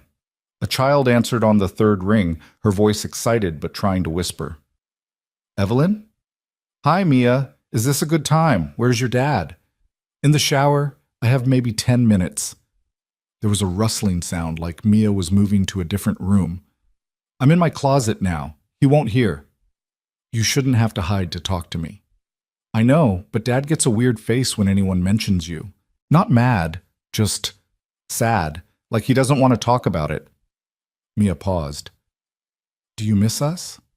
The question was so direct, so vulnerable, that Evelyn felt tears spring to her eyes. "Every single day." "Good. I mean, not good that you're sad, but good that you miss us. Because we miss you too, even though Dad won't say it." "How's school? Did Connor apologize?" "Sort of. Mrs. Henderson made him, but he didn't really mean it. But that's okay because Zoe told him he was ignorant, which is a good word because it means he doesn't know stuff, but it sounds fancy, so Mrs. Henderson couldn't get mad at her for it." Evelyn laughed despite herself. "Zoe sounds like a good friend." "She is. She asked if you were my new mom and I said no, you were just someone who visited, but I wished I could have said yes." Mia's voice got smaller. "Is that bad? That I wished that?" "Oh, sweetie, no, that's not bad at all. But your mom, your real mom, she would want you to remember her." "I do remember her. I remember she smelled like vanilla and she sang really loud in the car, even though she wasn't good at singing, and she always let me have 2 cookies after dinner, even when Dad said 1 was enough." There was a sniffle. "But I don't remember her voice anymore." "Not really. Sometimes I think I do, but then I'm not sure if I'm remembering her or just remembering the videos Dad shows me." Evelyn's heart broke. I bet your dad would love to tell you more stories about her. Have you asked him? It makes him sad. Sometimes being a little sad is worth it if it means remembering someone you love. They talked for a few more minutes about rocks and school and the new comic book Mia had gotten from the library until Evelyn heard a voice in the background calling Mia's name. I gotta go, Mia whispered. Dad's out of the shower. Can I call you again? Anytime you want. But Mia, maybe you should tell your dad you're talking to me. I don't want you to have to sneak around. Maybe. Bye, Evelyn. The line went dead, and Evelyn was left alone with the echo of a 9-year-old's voice and the weight of everything she'd lost. Over the next 2 weeks, Mia called 3 more times. Each call was brief, squeezed into moments when Noah was working in his shop or running errands. Each call left Evelyn feeling more connected to Montana and more disconnected from her life in the city. She learned that Noah had taken on an extra commission, a bookshelf for the library, and was working long hours. She learned that Mia had aced her science test. She learned that their house felt too quiet now, that Mia had put Evelyn's coffee mug in her room like a keepsake. And she learned that Noah never talked about Evelyn, never mentioned her name, acted like those 2 days had never happened. I think he's trying to forget you, Mia said during their 4th call. But I don't think it's working because sometimes I catch him just staring at nothing, like he's thinking really hard about something sad. Your dad has been through a lot, Mia. He's protecting himself. From what? From getting hurt again. But you wouldn't hurt him again, right? Because you said you were sorry and you learned your lesson. Evelyn wished she had a child's certainty that apologies fixed everything. I hope I wouldn't, but your dad doesn't know that. He only knows I lied before, so why should he believe anything else I say? Because people can change, Mia said with absolute conviction. Mrs. Henderson says people can learn from mistakes. That's what mistakes are for, learning. Mrs. Henderson is very wise. I know, so when are you coming back? The question Evelyn had been dreading. I don't know if I can come back, sweetie. Your dad doesn't want to see me. But did you ask him? No, but then how do you know? You can't know what people want unless you ask them. That's what Dad tells me when I'm scared to ask for stuff. Out of the mouths of babes, Evelyn thought. You're right, but asking means risking that he'll say no, and I don't know if I'm brave enough for that. You were brave enough to walk again, Mia pointed out. You can be brave enough to talk to Dad. After that call, Evelyn couldn't stop thinking about it. Was she brave enough? She'd built a career making difficult decisions, negotiating high-stakes deals, standing up to men twice her age who thought she was too young or too female to run a company. But asking Noah for forgiveness, risking the rejection she probably deserved, that felt harder than anything she'd ever done. 3 weeks after leaving Montana, Evelyn was reviewing contracts when Patricia knocked on her office door. There's someone here to see you. He doesn't have an appointment, but he says it's important. A Noah Bennett? Evelyn's heart stopped, then started again, too fast. Noah's here? In Denver? Downstairs in the lobby. Security called up. Should I have them send him away? No. Evelyn stood, suddenly aware of how corporate she looked in her tailored suit and heels. Send him up. No, wait. I'll go down. Give me 2 minutes. She rushed to the bathroom, checking her reflection with an urgency that felt absurd. She looked professional, polished, perfect. Everything she'd been 3 weeks ago and nothing like the woman who'd sat in his cabin eating pancakes. She wanted to change, but into what? She didn't keep casual clothes at the office. You're stalling, she told her reflection. Just go. The elevator ride down felt eternal. 23 floors to think about what he might say, what she should say, whether this was closure or something else. The doors opened to the marble lobby with its modern art and uncomfortable furniture designed to look impressive rather than inviting. Noah stood near the reception desk, hands in his pockets, looking as out of place as Evelyn had felt in his cabin. He wore jeans and a flannel shirt, the same one he'd lent her, she realized, and work boots that were clean but worn. His eyes found hers across the lobby, and Evelyn forgot how to breathe. She walked toward him, her heels clicking on marble, maintaining the composure she'd learned from years of business meetings. But inside, she was falling apart. Noah, I wasn't expecting... She stopped, started over. Hi. Hi. He looked around the lobby, at the art that probably cost more than his truck, at the security desk, and the fountain, and the general atmosphere of wealth. Impressive. It's just a building. It's not just a building. It's a statement. He looked back at her. I'm guessing the company you help run is actually a company you own? My family owns it. I run it. There's a difference. Not much of one. They stood there awkwardly, a canyon of polished marble between them, and 3 weeks of silence, and everything they hadn't said. Would you like to go somewhere to talk? Evelyn asked. There's a coffee shop across the street, or we could use a conference room upstairs, or I can't stay long. I drove down this morning and I need to get back before Mia's bus comes. Noah pulled something from his pocket. A small cedar carving, unfinished, the word hope carved into its surface. Mia told me about the phone calls. All of them. She felt guilty about sneaking around, so she confessed last night. Evelyn's heart sank. I told her to tell you. I didn't want her to have to hide it. I know. She told me that too. He turned the carving over in his hands. She's been working on this in my shop. Wanted to finish it and send it to you, but she's 9 and doesn't really know how to use the tools properly yet. So I've been helping her, and as I was helping her make this thing for you, I realized I was an idiot. You're not an idiot. I am. Because I spent 3 weeks being angry at you for lying when the truth is, I was really angry at myself for caring about you despite the lies. For missing you despite knowing I should just forget about it. He held out the carving. Mia says this is for you. She says hope means believing things can get better even when they're bad right now. Evelyn took the carving with shaking hands.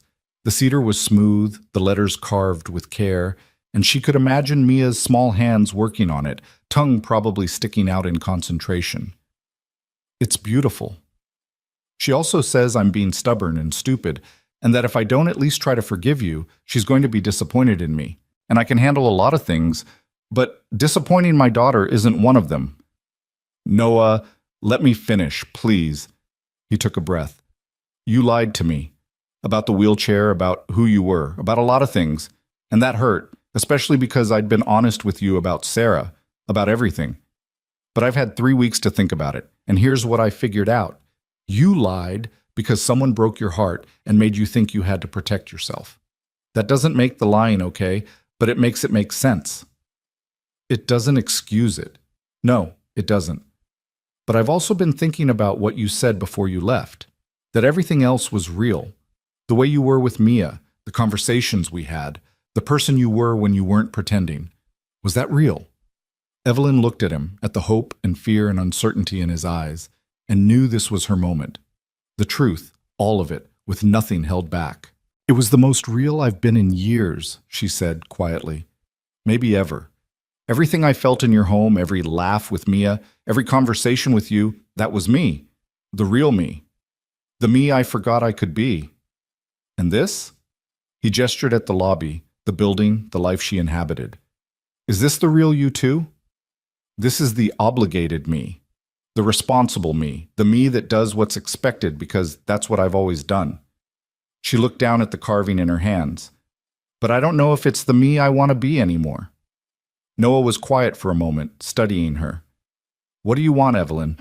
Really want, not what you should want or what makes sense. What do you actually want? The question hung between them, heavy with possibility. What did she want?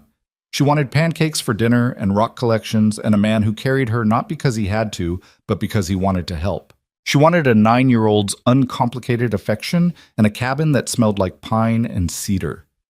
She wanted to be someone who built things with her hands, instead of managing portfolios and attending board meetings. But wanting something and being able to have it were different things. It doesn't matter what I want, Evelyn said. I have responsibilities here. A company to run, employees who depend on me, obligations I can't just walk away from. That's not what I asked. Noah, what do you want? He repeated, and there was something intense in his voice now, something that demanded honesty. I want to come home, Evelyn admitted, her voice breaking. To your home, with you and Mia. I want to drink coffee on your porch and watch you build furniture and help Mia with her homework. I want to be part of something real instead of performing for people who don't actually care about me. But I can't have that because I ruined it, And even if you could forgive me, I have a whole life here that I can't just abandon. Why not? The question was so simple, it was almost absurd. Because people are counting on me. Because I have a responsibility to my family's legacy. Because you don't just walk away from $1 billion company because you'd rather live in a cabin in Montana.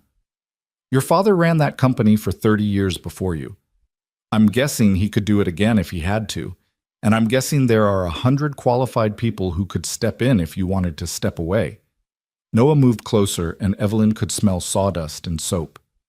I'm not asking you to give up everything. I'm asking what you want for yourself, not for everyone else. I want to be with you, Evelyn said, the words tumbling out before she could stop them. I want to be with you and Mia and figure out how to be the person I was in your cabin. But I'm scared. I'm scared that I'll mess it up again, that I'll disappoint you, that I'm not actually that person but just someone pretending to be her. Everyone's pretending to be someone, Noah said gently. The difference is whether you're pretending to be who others want you to be or who you actually want to be. And I hope, that person in my cabin was who you actually want to be. She was. She is. Evelyn wiped her eyes, not caring that her mascara was probably running. But Noah, I lied to you, to both of you. How can you even consider trusting me again? Because Mia likes you, and Mia's got better judgment than most adults I know. Because you owned up to the lie instead of trying to justify it. And because, he paused, seeming to gather courage. Because I haven't been able to stop thinking about you for 3 weeks, and I'm tired of pretending I don't care what happens to you. The confession hung in the air between them. Evelyn's heart was pounding so hard she was sure he could hear it. I don't know how this works, she said. The logistics, I mean. I can't just disappear. There are things I need to handle here. Transitions I need to make if I'm going to step away from the company. I'm not asking you to disappear tomorrow. I'm asking if you want to try, if you want to figure out a way to have both. Whatever parts of this life you need to keep, and whatever parts of that life you want to build with us. Is that even possible? I don't know.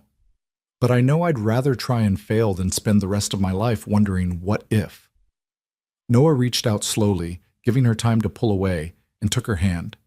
His palm was rough with calluses, warm, steady. Come back. Not forever, not with any promises about what happens next. Just come back and let's see if we can figure this out. Your daughter will have questions. Mia always has questions. We'll answer them together. You're sure? You're really sure you want to try this? I drove 4 hours to stand in this lobby that costs more than my house and ask you to come home with me. I'm sure. Evelyn looked around the lobby, at the life she'd built, the obligations she'd accepted, the person everyone expected her to be. Then she looked at Noah, at the hope in his eyes and the cedar carving in her hands, and the possibility of something real and messy and terrifyingly uncertain. She thought about Mia's text. You were brave enough to walk again. You can be brave enough to talk to Dad. Maybe it was time to be brave. Okay, Evelyn said, but I need a few days. I need to talk to my father and the board, and I need to set up systems so I can work remotely for a while. I can't just vanish again. That wouldn't be fair to anyone, but I can transition. I can figure out how to be in both places. How long? A week, maybe 2. Would that work? Noah smiled, really smiled, for the first time since he'd walked into the lobby. That would work. Take whatever time you need. Just promise me you'll actually come back this time. Don't say you will, and then decide it's too complicated. I promise. Evelyn squeezed his hand. I'm scared I'll mess this up. Probably you will. Probably I will too. That's how relationships work. People mess up and then figure out how to fix it. He glanced at his watch. I really do need to go. Mia's bus comes in 4 hours and I don't want her coming home to an empty house. Tell her I got the carving. Tell her it's perfect and I'll keep it on my nightstand. Tell her yourself when you get there. Noah squeezed her hand once more, then let go. 2 weeks, Evelyn. I'll be waiting. He walked away and Evelyn watched him go.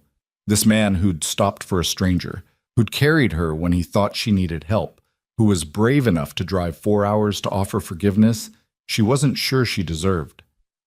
When he disappeared through the glass doors, Evelyn looked down at the carving in her hands. Hope. Such a small word for such an enormous thing. She went back upstairs to her office where Patricia was waiting with her afternoon schedule and a knowing look. "Cancel everything for the next 2 weeks," Evelyn said. "Everything?" "Everything. And schedule a meeting with my father and the board for tomorrow morning. I need to discuss transitioning to a remote work arrangement." Patricia's eyebrows rose. "That will not go over well." "Probably not, but it's happening anyway." Evelyn set the carving on her desk beside Mia's geode. "And Patricia, thank you for everything, especially for not saying I told you so." "The day's not over yet," Patricia said dryly, but she was smiling. The meeting with her father and the board went exactly as poorly as expected. Charles Grace did not understand why his daughter suddenly needed to work remotely from Montana. The board members questioned whether this was a sign of instability following the canceled wedding. The CFO wondered aloud if Evelyn was having some kind of crisis that required professional help. Evelyn listened to all of it, maintaining the composure she'd perfected over years of business meetings, and then said simply, "I'm not asking permission. I'm informing you of my decision. I'll be available by phone and video conference. I'll fly in for critical meetings, but my primary residence will be in Montana for the foreseeable future." "This is about a man," her father said flatly. "This is about me figuring out what kind of life I want to live." "You have responsibilities." "I know, and I'm not abandoning them. I'm just choosing to fulfill them from somewhere other than Denver." They argued for another hour. Her father threatened. The board members expressed concerns. The CFO suggested a leave of absence instead. But Evelyn held firm, and eventually they accepted that she was doing this whether they liked it or not. She spent the next week making arrangements, setting up her home office to work remotely, delegating tasks to her executive team, establishing communication protocols. She met with her accountant and lawyer to discuss logistics. She even hired a local assistant in Montana who could handle any on-ground needs. Through it all, she texted with Mia, who was counting down the days with increasing excitement. Noah sent one text, brief and to the point. "Take your time. We're not going anywhere." On the night before she was scheduled to leave, Evelyn stood in her penthouse and looked around at the life she was partially leaving behind. The expensive furniture, the art collection, the closet full of designer clothes. It had taken years to build this life, and she was walking away from most of it for a cabin in the woods, and a man who built furniture and a 9-year-old who collected rocks. It should have felt scary. Instead, it felt like finally exhaling after holding her breath for years. Patricia helped her pack, not just clothes, but the things that mattered. Photos of her mother, her favorite books, the geode and the carving, comfortable clothes instead of power suits. "You're really doing this," Patricia said, folding a sweater. "I really am." "Good. You've been miserable for years. Maybe this will help." "You knew I was miserable?" "Everyone knew. We just didn't say anything because that's what you pay us for. Discretion." Patricia smiled. "For what it's worth, I think you're making the right choice, even if your father doesn't." "Thank you, Patricia. For everything." "Don't thank me yet. You'll still need me." Someone has to manage the disaster when you forget about a board meeting because you're too busy looking at rocks or whatever it is people do in Montana. Evelyn laughed, feeling lighter than she had in weeks. Deal. She left Denver early the next morning, driving instead of flying because she wanted the time to think, to process, to prepare for what came next.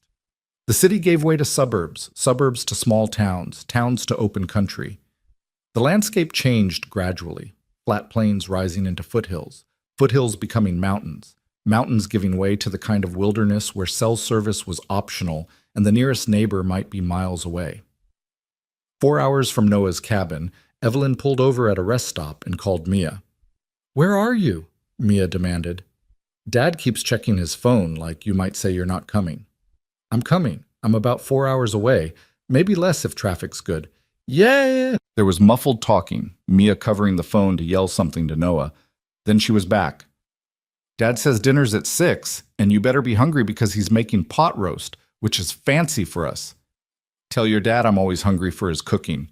"She says she's always hungry for your cooking," Mia yelled, clearly not covering the phone this time. "Dad says that's good because he made too much as usual. Are you nervous?" "Very nervous." "Don't be. We're just us. You know us already." A pause. Well, the real us. And now you'll be the real you. So it'll be like starting over, but better because we already like each other. Out of the mouths of babes. You're very wise, you know that? Mrs. Henderson says I'm precocious, which I think is the same thing. They talked for a few more minutes before Mia had to go help set the table. Evelyn sat in her car at the rest stop, watching mountains rise in the distance, and thought about what Mia had said. Starting over but better because they already knew they liked each other. Maybe that was enough. Maybe that was everything. She got back on the road. The last hour of the drive felt eternal and too fast at the same time. Every mile brought her closer to a future she'd chosen instead of inherited, and with every mile the knot in her stomach tightened. What if this was a mistake? What if she couldn't make it work? What if Noah realized she was too damaged, too complicated, too much? But then she turned onto the gravel road that led to his cabin, and she saw Mia standing at the end of the driveway, bouncing on her toes with excitement, and all the doubts fell away. Evelyn parked and barely had time to get out before Mia launched herself forward, wrapping her arms around Evelyn's waist. You came. You really came. I promised I would. Evelyn hugged her back, feeling tears prick her eyes. Come on, Dad's inside pretending he's not nervous, but he keeps checking the pot roast like it's going to burn, even though it's not even time yet. Mia grabbed Evelyn's hand and pulled her toward the cabin. Noah appeared on the porch, wearing jeans and a button-down shirt that looked suspiciously new, his hair still damp from a shower. He smiled when he saw her, tentative but real. You made it. I made it. Evelyn climbed the porch steps, still holding Mia's hand. 4 hours and 2 gas station coffees later, but I made it. Good. He looked at her like he was memorizing her face, checking to make sure she was real. Welcome home. Home. The words settled over her like a blanket, warm and safe and exactly right. Come see my room, Mia demanded. I cleaned it and everything, well, mostly everything. The rock collection got bigger, so there's rocks on kind of every surface, but that's organized mess, which Dad says is better than disorganized mess. Evelyn let herself be pulled inside, and the smell of pot roast and cedar and home washed over her. Nothing had changed. Same worn furniture, same photos on the mantle, same comfortable chaos. But everything felt different because this time she wasn't a guest. This time she was staying. Dinner was warm and noisy and perfect. Mia talked nonstop, telling Evelyn everything she'd missed in the 3 weeks. The new rock she'd found, the science fair project she was planning, the fact that Connor Michaels had actually apologized for real this time because his mom made him. Noah was quieter, but his eyes kept finding Evelyn across the table, checking to make sure she was still there. After Mia went to bed, after much protesting that she wasn't tired even though she was clearly exhausted, Noah and Evelyn sat on the porch, watching the stars come out over the pine trees. This is going to be hard, Noah said finally. Figuring out how this works. Your life there. Our life here. I know. And there's going to be awkward moments. Questions we don't know how to answer. Times when we don't know what we are to each other. I know that too. But I want to try. If you do. Evelyn reached over and took his hand, lacing their fingers together. I want to try. I want to build something real with you. No lies, no tests, no pretending. Just us, figuring it out as we go. Just us, Noah agreed. He squeezed her hand. Thank you for coming back, for being brave enough to try.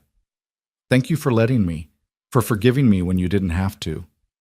They sat in comfortable silence as night deepened around them, and Evelyn thought about hope, the word carved into cedar, the thing Mia believed in, the fragile possibility that broken things could be mended and lives could change course.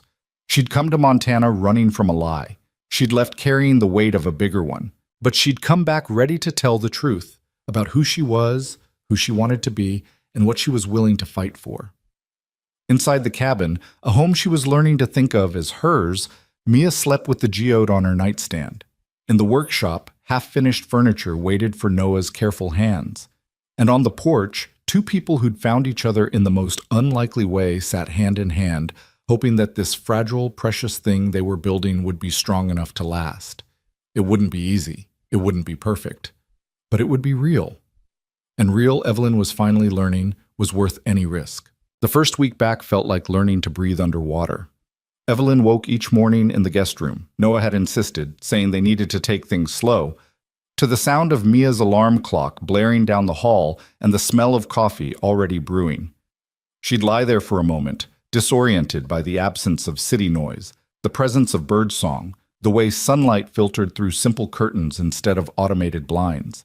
It was strange and uncomfortable and absolutely right. She'd emerged to find Noah already dressed for the day, usually covered in sawdust from an early morning session in the workshop, pouring coffee into mismatched mugs. Mia would appear minutes later, hair tangled from sleep, already talking about whatever dream she'd had, or fact she'd remembered, or plans she'd made for after school. "We should go to the creek this weekend," Mia announced on the third morning, spreading peanut butter on toast with aggressive enthusiasm. "Now that Evelyn can walk, we can go to the good spots that are too far for the wheelchair. There's this place where the water pools and you can see crawfish if you're really quiet." "If Evelyn wants to," Noah said, glancing at her over his coffee. "She might have work to do." "I'd love to see the crawfish," Evelyn said. "Work can wait until Sunday." It was a small moment, barely worth noting, but it felt significant. Work could wait. When had she ever said that before? When had anything been allowed to wait when the company needed her? The video conferences were jarring, though. Evelyn would set up her laptop in Noah's small office, really more of a storage room with a desk, and transform from the woman in jeans and one of Noah's flannel shirts into the polished executive her team expected. The cognitive dissonance was extreme. One minute she'd be helping Mia with fractions, the next she'd be discussing market projections with people who still thought she was in Denver. On Thursday, she was in the middle of a board meeting when Mia burst into the room, clearly forgetting Evelyn was on a call. "Evelyn, come quick! There's a deer in the yard with a baby, and it's so cute, and oh!" Mia froze, seeing the laptop, the professional blazer Evelyn had put on just for the video call. "Sorry, I didn't know you were working." Evelyn muted herself quickly. "It's okay, sweetie. Give me 10 minutes and I'll come see the deer, okay?" Mia nodded and disappeared, but not before one of the board members asked, "Who was that?" "My..." Evelyn hesitated, not sure what to call Mia. Not her daughter, not exactly a stepdaughter, when she and Noah hadn't even defined what they were to each other. "A friend's daughter. I'm staying with friends while I work remotely."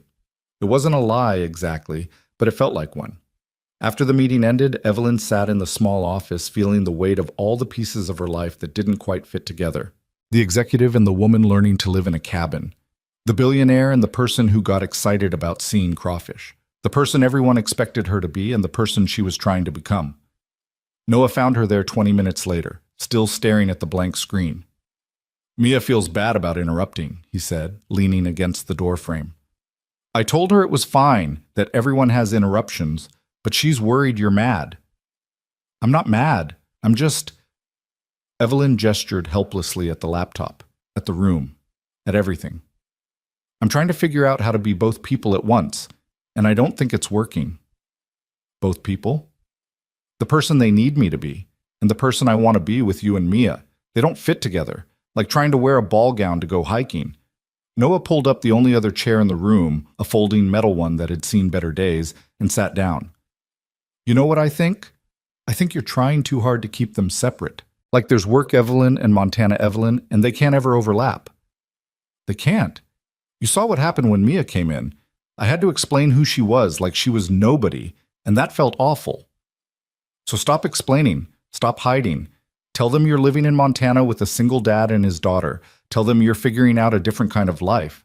Let the people overlap." He reached over and took her hand. "Unless you're embarrassed of us," which I'd understand given... "No," Evelyn interrupted. "God, no, I'm not embarrassed. I'm just trying to protect this. Protect us.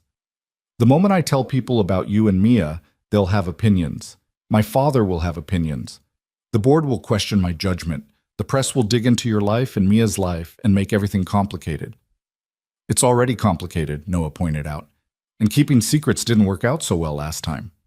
He was right, and they both knew it. But knowing it didn't make it easier. That evening, after Mia had gone to bed, Evelyn and Noah sat on the porch with blankets wrapped around their shoulders against the autumn chill.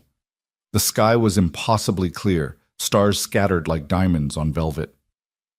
I need to tell you something, Noah said, his voice quiet, about why I'm being so careful, about why I keep saying we should take things slow. Evelyn waited, sensing this was important. After Sarah died, I dated someone. About a year later. Rachel. She was nice, normal, a teacher at Mia's school. We went out a few times, and I thought maybe I could do this. Maybe I could move forward. He was staring out at the dark trees, not looking at Evelyn. Mia got attached really fast. Started calling Rachel her friend, talking about her all the time, asking when she was coming over, and then Rachel decided it was too much. The widower with a kid, the baggage, the whole situation. She ended it after 2 months. Mia was devastated.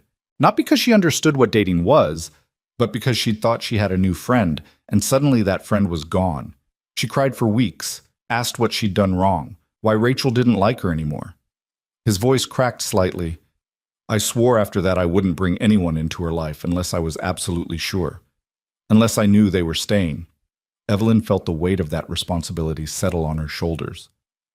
And you're not sure I'm staying. I want to be sure. But Evelyn, you've got $1 billion company and a penthouse in Denver and a whole life that has nothing to do with a cabin in Montana. What happens when winter comes and it's 20 below and the power goes out and you're stuck here for days with nothing to do? What happens when you miss the museums and restaurants and culture? What happens when being here stops feeling like an adventure and starts feeling like a prison? You think I'll leave. I think you might realize this isn't what you want. And that's okay. It's your right to change your mind. But Mia's already so attached to you. If you leave again, it'll break her heart. And honestly, it'll break mine too. The confession hung in the cold air between them. Evelyn turned to look at him, at the vulnerability in his face, the fear he was finally admitting. I can't promise I won't make mistakes, she said slowly. I can't promise this will be easy, or that I won't have moments where I don't know if I can do this. But Noah, I drove 4 hours to get here. I restructured my entire life. I stood up to my father in a boardroom full of men who think I'm crazy. I didn't do that on a whim. I did it because when I was in Denver, all I could think about was coming home. Here, to you, and Mia. It's only been a week. It's been a week that felt more real than the last 10 years of my life. A week where I woke up happy instead of dreading the day. A week where I laughed every single day, where I felt like I mattered for who I am instead of what I can do for other people. She shifted closer to him, the blanket sliding off one shoulder. I'm not saying there won't be hard days, I'm sure there will be, but I'm choosing this. I'm choosing you. Noah looked at her for a long moment, searching her face for certainty. Whatever he found there must have been enough, because he leaned forward and kissed her, soft and tentative and full of hope. It was their first real kiss. Everything before had been charged with uncertainty, weighted with lies and questions. But this was honest. This was two people deciding to trust each other despite the fear, despite the very real possibility of getting hurt. When they pulled apart, Noah rested his forehead against hers. Okay, he whispered. Okay, we try. For real this time. For real this time, Evelyn agreed. The next morning, Evelyn woke to find a note slipped under her door. Mia's handwriting, careful and round. Dad told me you're staying for real this time. I'm really happy. Can we have pancakes to celebrate? They had pancakes. And over breakfast, with Mia chattering about school and Noah smiling into his coffee, Evelyn felt something shift. This wasn't just an experiment anymore. This wasn't just running away from her old life. This was building a new one, piece by piece, pancake by pancake, conversation by conversation. The weeks that followed fell into a rhythm. Evelyn worked mornings while Noah was in his workshop and Mia was at school. She took calls, reviewed documents, made decisions that affected hundreds of employees and millions of dollars. But she did it in comfortable clothes, with breaks to refill her coffee and look out the window at pine trees instead of skyscrapers. In the afternoons, she'd close the laptop and rejoin the world of the cabin. She learned to help Noah in the workshop, sanding edges and applying stain under his careful instruction. She discovered she was terrible at it, but loved it anyway, loved the smell of wood and varnish, loved watching something take shape under her hands. She helped Mia with homework at the kitchen table, struggling through the new math they taught in elementary schools now, laughing when Mia had to explain it to her like she was the student. She learned to cook Noah's simple recipes, graduated from watching to helping to occasionally making dinner herself. And slowly, carefully, she and Noah navigated what they were to each other. They held hands on the porch. They kissed goodnight before going to their separate rooms. They had long conversations about everything and nothing, his childhood in Montana, her lonely upbringing with nannies and boarding schools, the dreams they'd had as kids, and the ones they were building now. One evening, about 3 weeks after Evelyn's return, Mia asked the question they'd been dancing around. "Are you and Dad dating?" She was working on a diorama for school, carefully gluing cotton balls to look like clouds. Because Lucy Chen says when adults hold hands and kiss, that's dating. Evelyn glanced at Noah, who suddenly looked very interested in the book he was reading. "I guess we are," she said carefully. "Is that okay with you?" Mia considered this, adding another cotton ball to her sky. "Will you get married?" Noah started, but Mia talked over him. "Because if you get married, that would make you my stepmom, right? Which would be cool because then I'd have a mom again. Not the same as my real mom, but still a mom." Evelyn's throat tightened. "Sweetie, your dad and I are just starting to figure out what we are to each other. Marriage is way down the road, if it happens at all.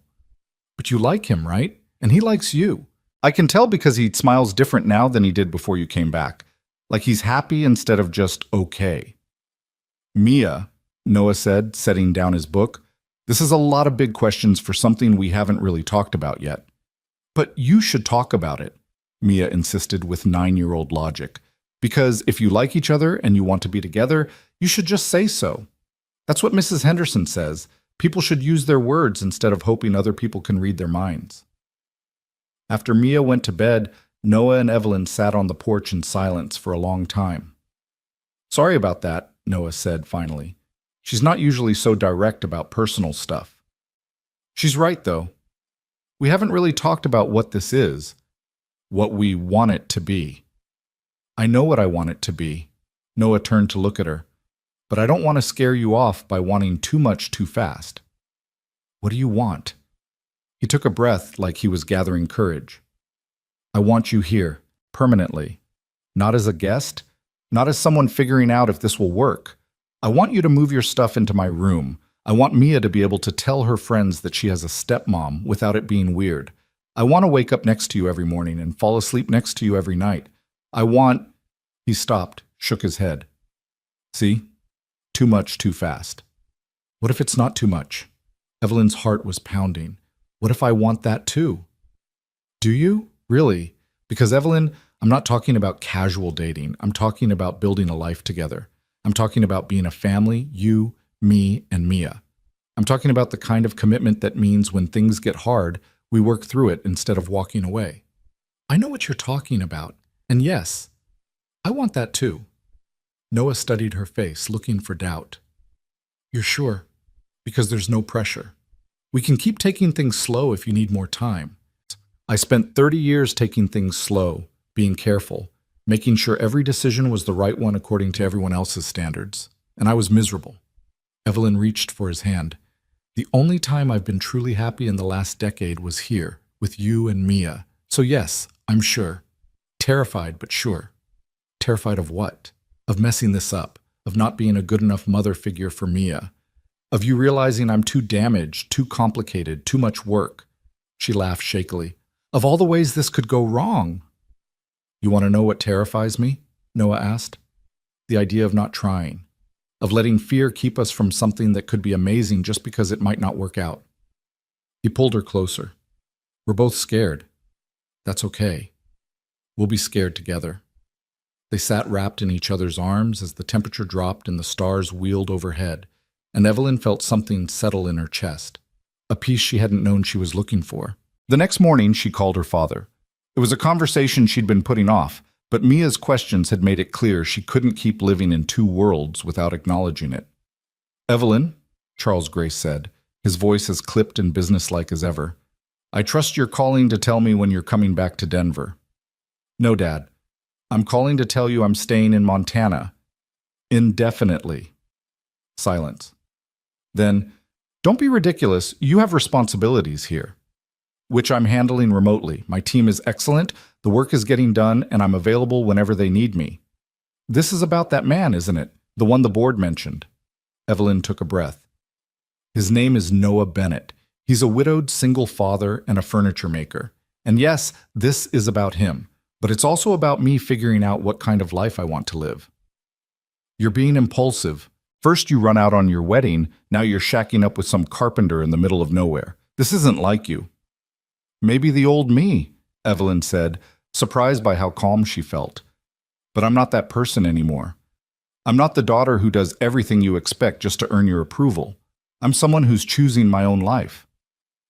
You're throwing away everything I built for you. No, I'm not. The company is fine. I'm still doing my job. I'm just doing it from a different location. And honestly, Dad, the company was your dream, not mine. I'm finally figuring out what my dreams are. Her father was silent for a long moment. When he spoke again, his voice was different, not softer exactly, but less certain. Your mother would be disappointed. It was a low blow, and they both knew it, but Evelyn didn't take the bait. Mom told me once, right before she died, that she wished she'd been braver, wished she'd chosen what she wanted instead of what was expected. She made me promise I wouldn't make the same mistake. It wasn't quite true. Her mother had been heavily medicated at the end, and most of their conversations had been fragments and confusion, but the spirit of it felt true. I'm keeping that promise. I see. Charles cleared his throat. Well, I suppose you're an adult and entitled to make your own mistakes, but don't expect me to support this. I don't need your support, Dad, but I'd like it. I'd like you to meet Noah and Mia, to see why I'm choosing this. But if you can't do that, I understand. After the call ended, Evelyn sat in the small office feeling lighter than she had in years. She'd done it.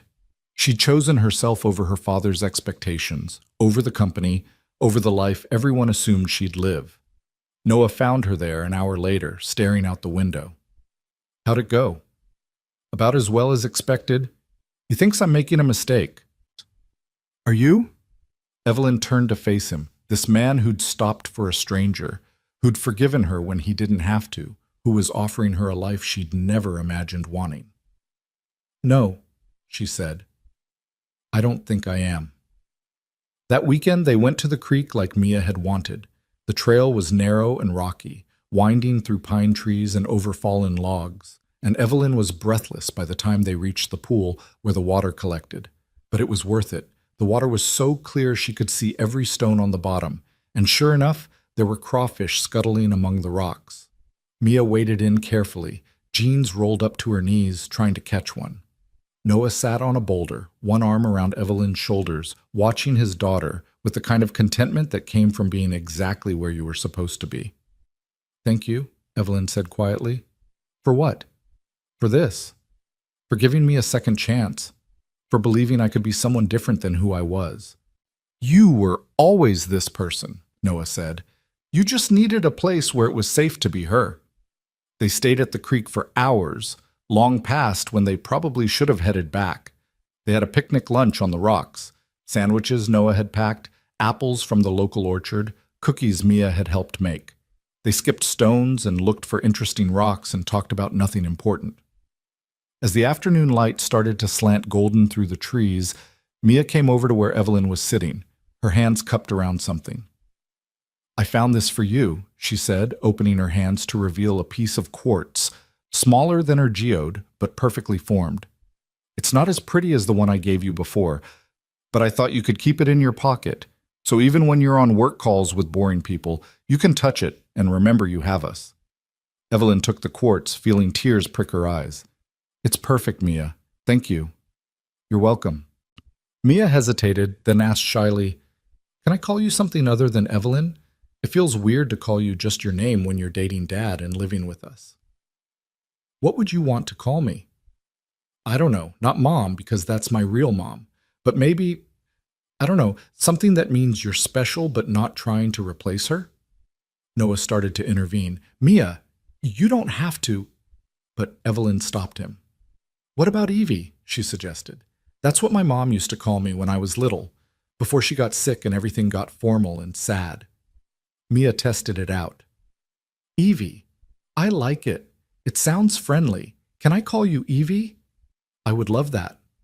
On the walk back to the cabin, Mia held both their hands, swinging between them, chattering about school and rocks and whether they could get a dog.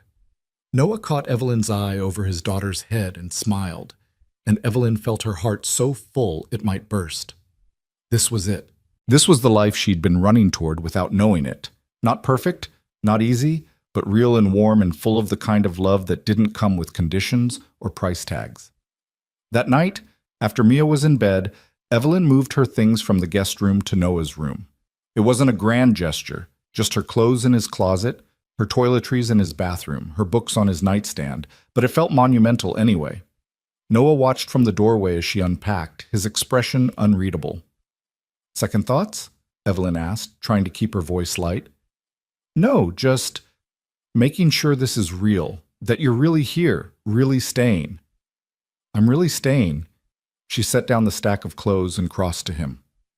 I know it's fast. I know we're still figuring things out. But Noah, I love you. I probably loved you from the moment you stopped for a stranger on the road, but I definitely love you now. And I love Mia. And I love this life we're building together.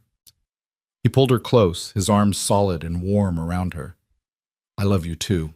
Have since you told Mia her comic book theory about the girl with powers was profound. Maybe before that. Definitely by the time you stood up and told me the truth, even though you knew it would hurt. They stood there in the doorway between past and future, holding each other, and Evelyn felt the last pieces of her old life fall away. She wasn't Evelyn Grace, billionaire heiress anymore. Or she was, but that was just one part of her now. She was also Evie, Mia's almost stepmom. She was Noah's partner. She was someone who helped sand furniture and went hiking to see crawfish, and kept rocks in her pocket to remind her of what mattered. The next few weeks brought their own challenges.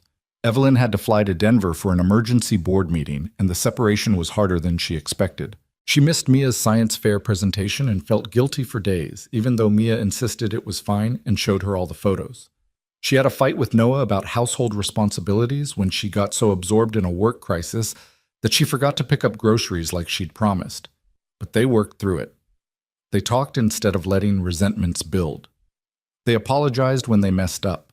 They figured out systems and schedules and ways to balance Evelyn's work responsibilities with the life they were building together. Mia helped in her own way. She'd appear in the office when Evelyn had been working too long, announcing it was time for a break, and they needed to go look at something interesting outside. She'd draw pictures of the three of them and leave them on Evelyn's desk. She'd give Evelyn rocks with notes attached. For when work is hard and you need to remember we love you. One evening in late November, with snow starting to fall and the cabin warm from the fire Noah had built, Evelyn's phone rang. Patricia. I'm sending you something, Patricia said without preamble. Check your email. Evelyn put her on speaker and opened her laptop. The email contained a single document, a proposal for restructuring her role at the company. Instead of CEO, she'd become chair of the board, with someone else handling day-to-day operations. She'd be involved in major decisions, but not responsible for the minute-by-minute management that required her constant attention. I didn't ask for this, Evelyn said slowly. I know, but I've been watching you for the last 2 months, and you're happier than I've ever seen you. You're also exhausted from trying to do 2 full-time jobs. This would give you the flexibility to actually live in Montana instead of just surviving there between video calls. Patricia, the board is open to it. Your father is less opposed than he was. And I've already found 3 excellent candidates to take over as CEO. This could work, Evelyn, if you want it to. Evelyn looked at Noah and Mia, who were building a puzzle on the coffee table, their heads bent together over the pieces. She looked at the life they'd created, messy and imperfect and absolutely worth fighting for. Send me the details, she said. I want to see the full proposal. After she hung up, Noah asked quietly, What are you thinking? I'm thinking, Evelyn said slowly, that maybe I've been trying to keep one foot in each world instead of committing fully to either. And maybe it's time to actually commit. To Montana? To us. To this family. to building something that's mine, ours, instead of fulfilling someone else's vision of what my life should look like. She closed the laptop. I'm scared to let go of the company completely. It's been my identity for so long, but I'm more scared of losing this because I was too afraid to choose it. Mia looked up from the puzzle. Are you staying forever now? Like, for real forever?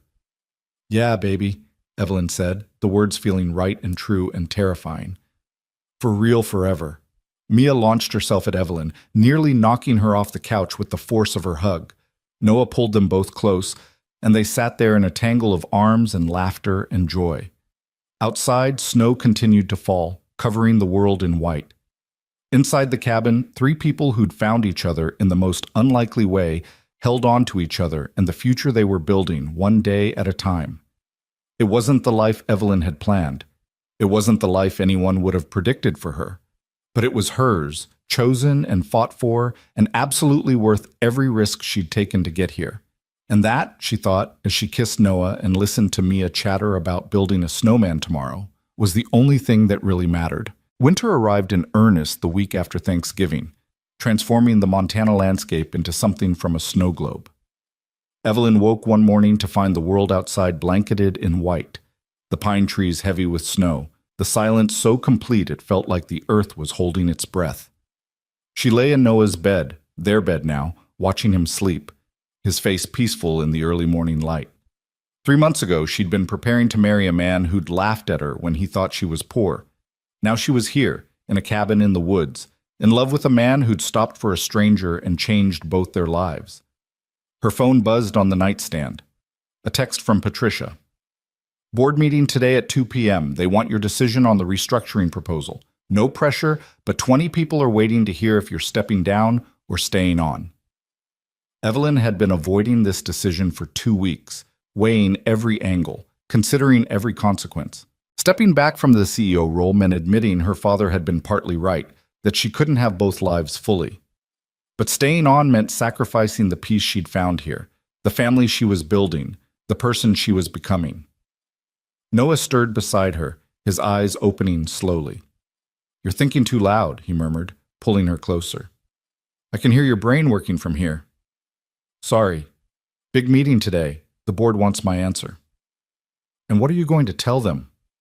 I don't know yet. She traced patterns on his chest, feeling the steady beat of his heart. What if I'm making a mistake? What if I step back and regret it? Then you'll deal with it. But Evelyn, I've watched you for 3 months now. You light up when you're helping Mia with homework or learning to make furniture. You look exhausted and stressed after every board call. Your body's already telling you what you want. You just have to be brave enough to listen. Before Evelyn could respond, Mia burst through the door without knocking, already dressed for school and vibrating with excitement. It snowed, like really snowed. Can we build a snowman after school, a huge one? And can we go sledding this weekend? Zoe said there's a great hill by her house and... She stopped, registering that they were still in bed. Oh, sorry. Should I have knocked? Yes, Noah said, but he was smiling. What's the rule about closed doors? Knock first, wait for permission. I forgot because snow. Mia bounced on her toes. But seriously, snowman after school? If Evie doesn't have work, Noah said, glancing at Evelyn. I'll make time, Evelyn promised. Snow doesn't wait for meetings. After Mia thundered back downstairs, Noah kissed Evelyn's forehead. See, you're already choosing. You just haven't made it official yet. The morning passed in the usual controlled chaos. Mia had a spelling test she'd forgotten to study for, requiring a frantic review over breakfast. Noah discovered a crack in one of his furniture pieces and had to restructure his whole day to fix it. Evelyn spilled coffee on her shirt and had to change, making her late for her first call.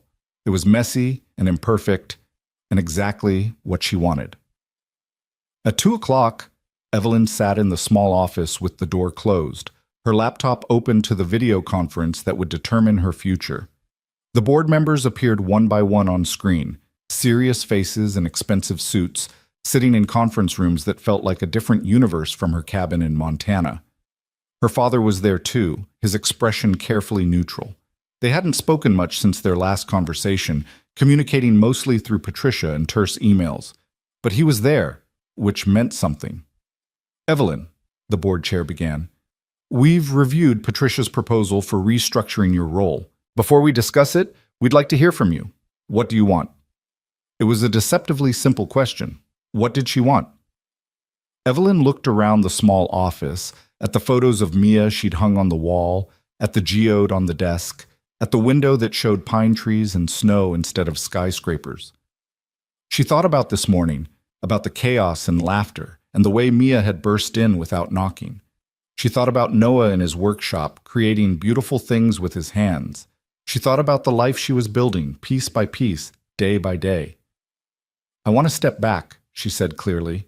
I want to transition to chair of the board and focus on strategic direction rather than day-to-day operations.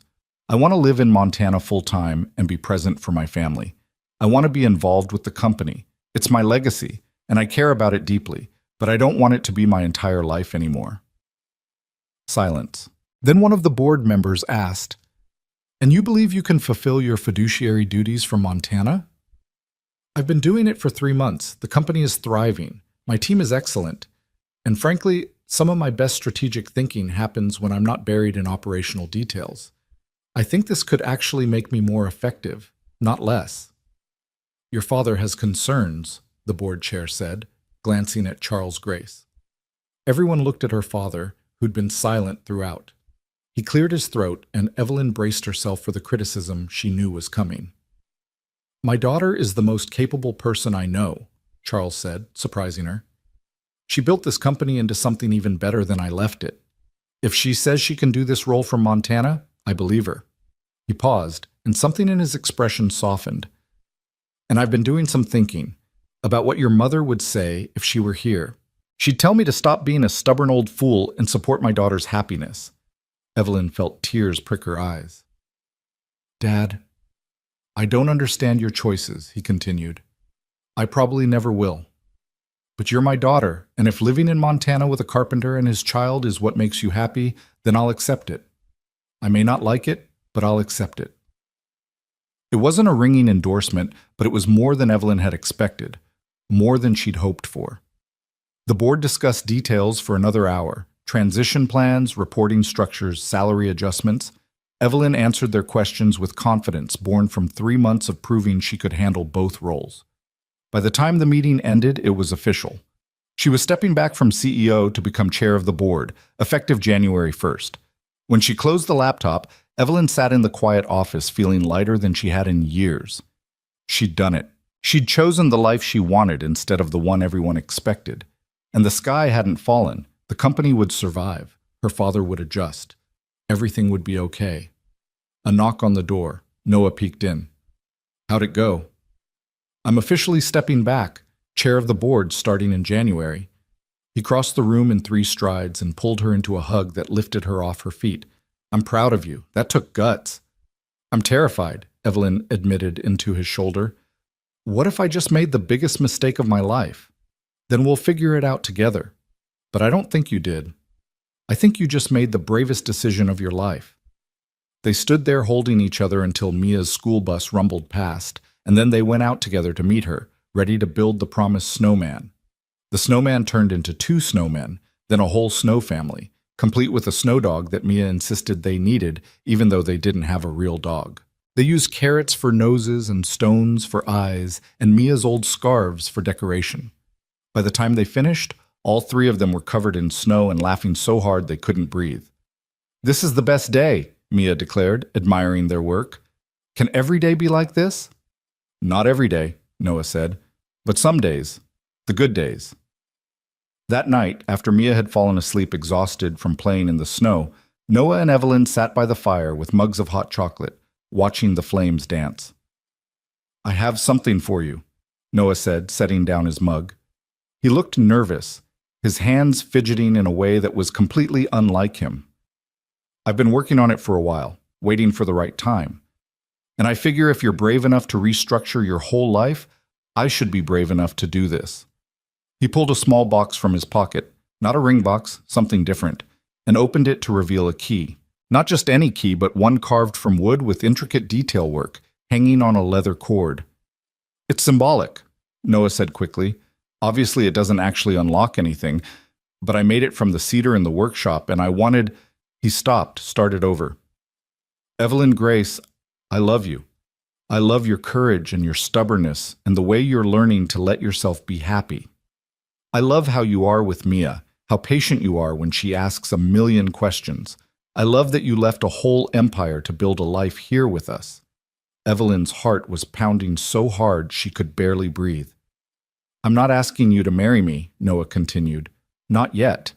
I want to do that properly, with Mia involved, and a real ring and everything. But I'm asking you to let this be your home, really your home, not just the place you're staying. I'm asking you to commit to this life, to this family, knowing it won't always be easy, but believing it will always be worth it. Yes, Evelyn said, her voice breaking. Yes to all of it. This is already my home. You and Mia are already my family. I don't need a ceremony to know that. He fastened the wooden key around her neck, his hands gentle. When I'm ready to propose, really propose, you'll know. But this is a promise, that there's always a place for you here, that you always have a home with us. They kissed by firelight, and Evelyn felt every piece of her life click into place. This was where she belonged, not in boardrooms or penthouses, but here, in a cabin in Montana, with a man who made her wooden keys and a girl who gave her rocks to remember she was loved. December brought more snow and the kind of cold that made the air hurt, but also a magic that Evelyn had never experienced in the city. They cut down a Christmas tree from Noah's property, Mia's choice, a slightly crooked pine that she declared was perfect because it had personality. They strung popcorn and cranberries because Mia wanted to do it the old-fashioned way like in books. They baked cookies that didn't turn out quite right but tasted delicious anyway. Evelyn flew to Denver twice for board meetings, but each time she couldn't wait to get back to Montana, to the cabin that was starting to feel more like home than anywhere she'd ever lived. Patricia sent care packages, expensive coffee, and her favorite chocolates, with notes that said things like "surviving without you, barely," and "the new CEO is competent but boring." A week before Christmas, Mia asked if they could visit Sarah's grave. It was the first time she'd mentioned her mother directly in weeks, and Noah looked uncertain, like he wasn't sure if this was healthy or concerning. I want to tell her about Evie, Mia explained. I think she'd want to know that we're okay now, that we're happy. So they went to the small cemetery on the edge of town, where Sarah Bennett's headstone sat under a pine tree she'd apparently loved. Evelyn hung back, giving Noah and Mia space, but Mia waved her over. You should be here too. You're family now. They stood together in front of the grave, and Mia talked to her mother the way she talked to everyone, openly, honestly, with that uncomplicated directness that made Evelyn love her more every day. Mom, this is Evie. She's Dad's girlfriend, and she lives with us now, and I really like her.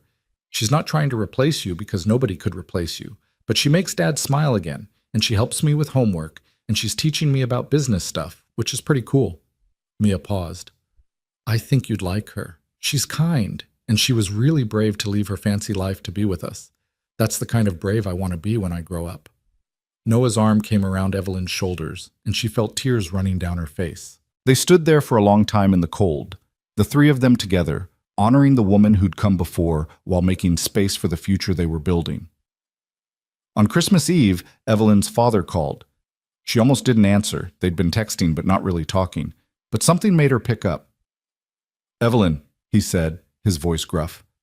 I wanted to wish you a Merry Christmas and to tell you something. Okay? I've been thinking about what you said, about your mother wanting you to be brave, to choose your own life. And I realized I've been angry at you for doing exactly what I always taught you to do, making hard decisions and standing by them. That's not fair. Evelyn sat down, shocked. Her father never apologized, never admitted fault, never showed this kind of vulnerability. I don't understand your choices, he continued, living in Montana, dating a furniture maker, stepping back from the company. None of it makes sense to me, but I can see that you're happy. Your assistant tells me you smile during video calls now. You didn't used to do that. Dad, let me finish. I'm not good at this kind of thing, so I need to say it all at once. He took a breath. I'm proud of you for having the courage to build the life you want instead of the life I wanted for you. And I'd like to meet him. This Noah Bennett and his daughter. Not to judge or criticize, but because they're important to you, which makes them important to me. Evelyn was crying now, couldn't stop the tears even if she wanted to. You mean that? I do. I'm thinking I could come visit after the holidays, if that would be all right. I'd like to see this place that made you brave enough to disappoint me. You could come for New Year's, Evelyn said. We're not doing anything fancy, but you'd be welcome. After they hung up, Noah found her on the porch, wrapped in a blanket, staring at the stars. Everything okay? He asked. My father wants to visit, to meet you and Mia. Noah was quiet for a moment.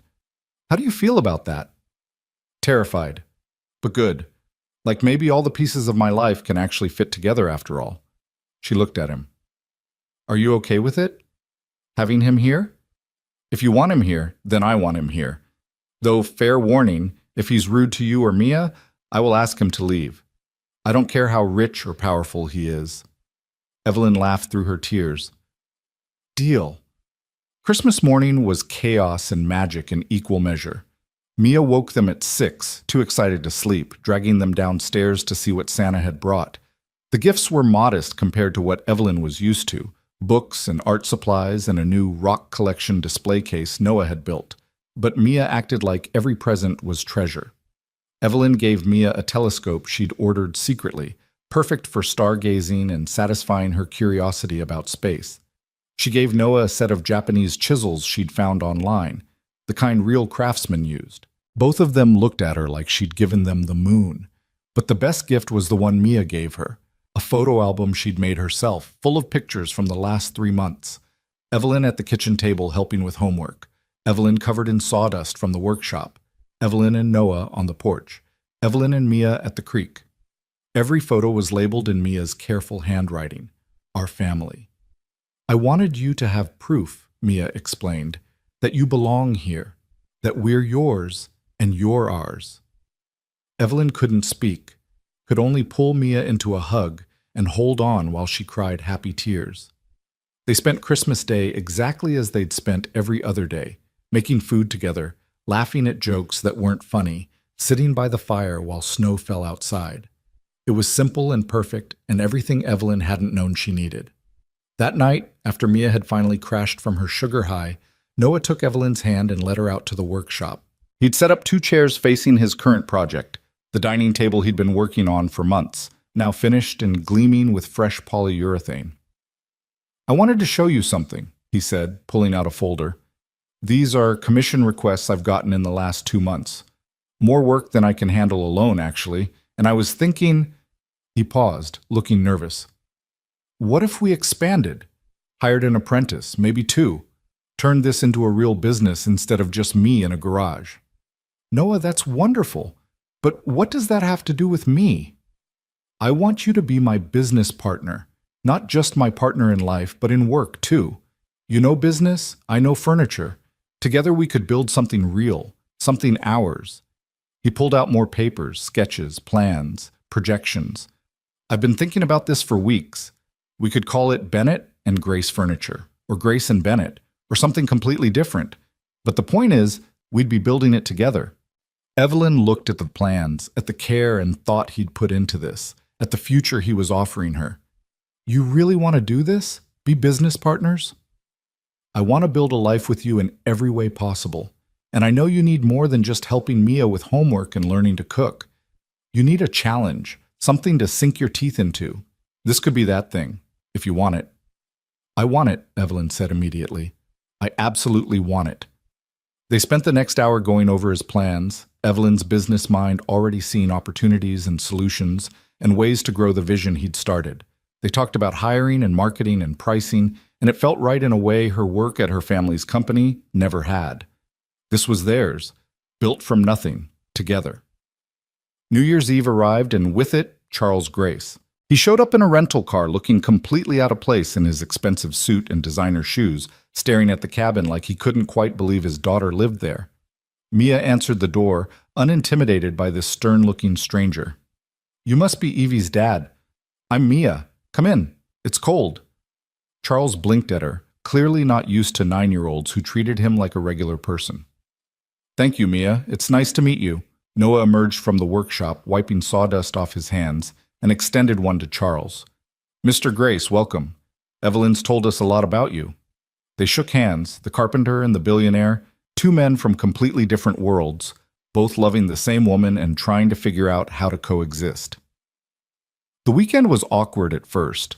Charles didn't know how to exist in a space where he wasn't in charge, where his opinion didn't automatically carry weight. He watched Evelyn help cook dinner like he was seeing a stranger, watched her laugh at Mia's jokes, watched her fit into this life like she'd been born to it. But slowly, things shifted. Mia showed him her rock collection, explaining each one with her characteristic enthusiasm, and Charles listened with what looked like genuine interest. Noah gave him a tour of the workshop, and they found common ground discussing business challenges and growth strategies. And at dinner on New Year's Day, something happened that surprised everyone. "I owe you all an apology," Charles said, setting down his fork. "Particularly you, Noah. I came here with judgments about your work, your life, your worthiness to be with my daughter. But I've watched you with her, and I've watched her with you, and I can see what I was too stubborn to see before. You make her happy, you and Mia both, and that's all that really matters." "Thank you," Noah said carefully. "That means a lot. Evelyn tells me you're starting a furniture business together. I'd like to invest if you're open to it, not to control anything or have a say in operations, just to help get it off the ground." Noah and Evelyn exchanged glances. "We'll think about it," Evelyn said. "But Dad, if we do accept investment, it's under our terms. This is our project." "I wouldn't expect anything less."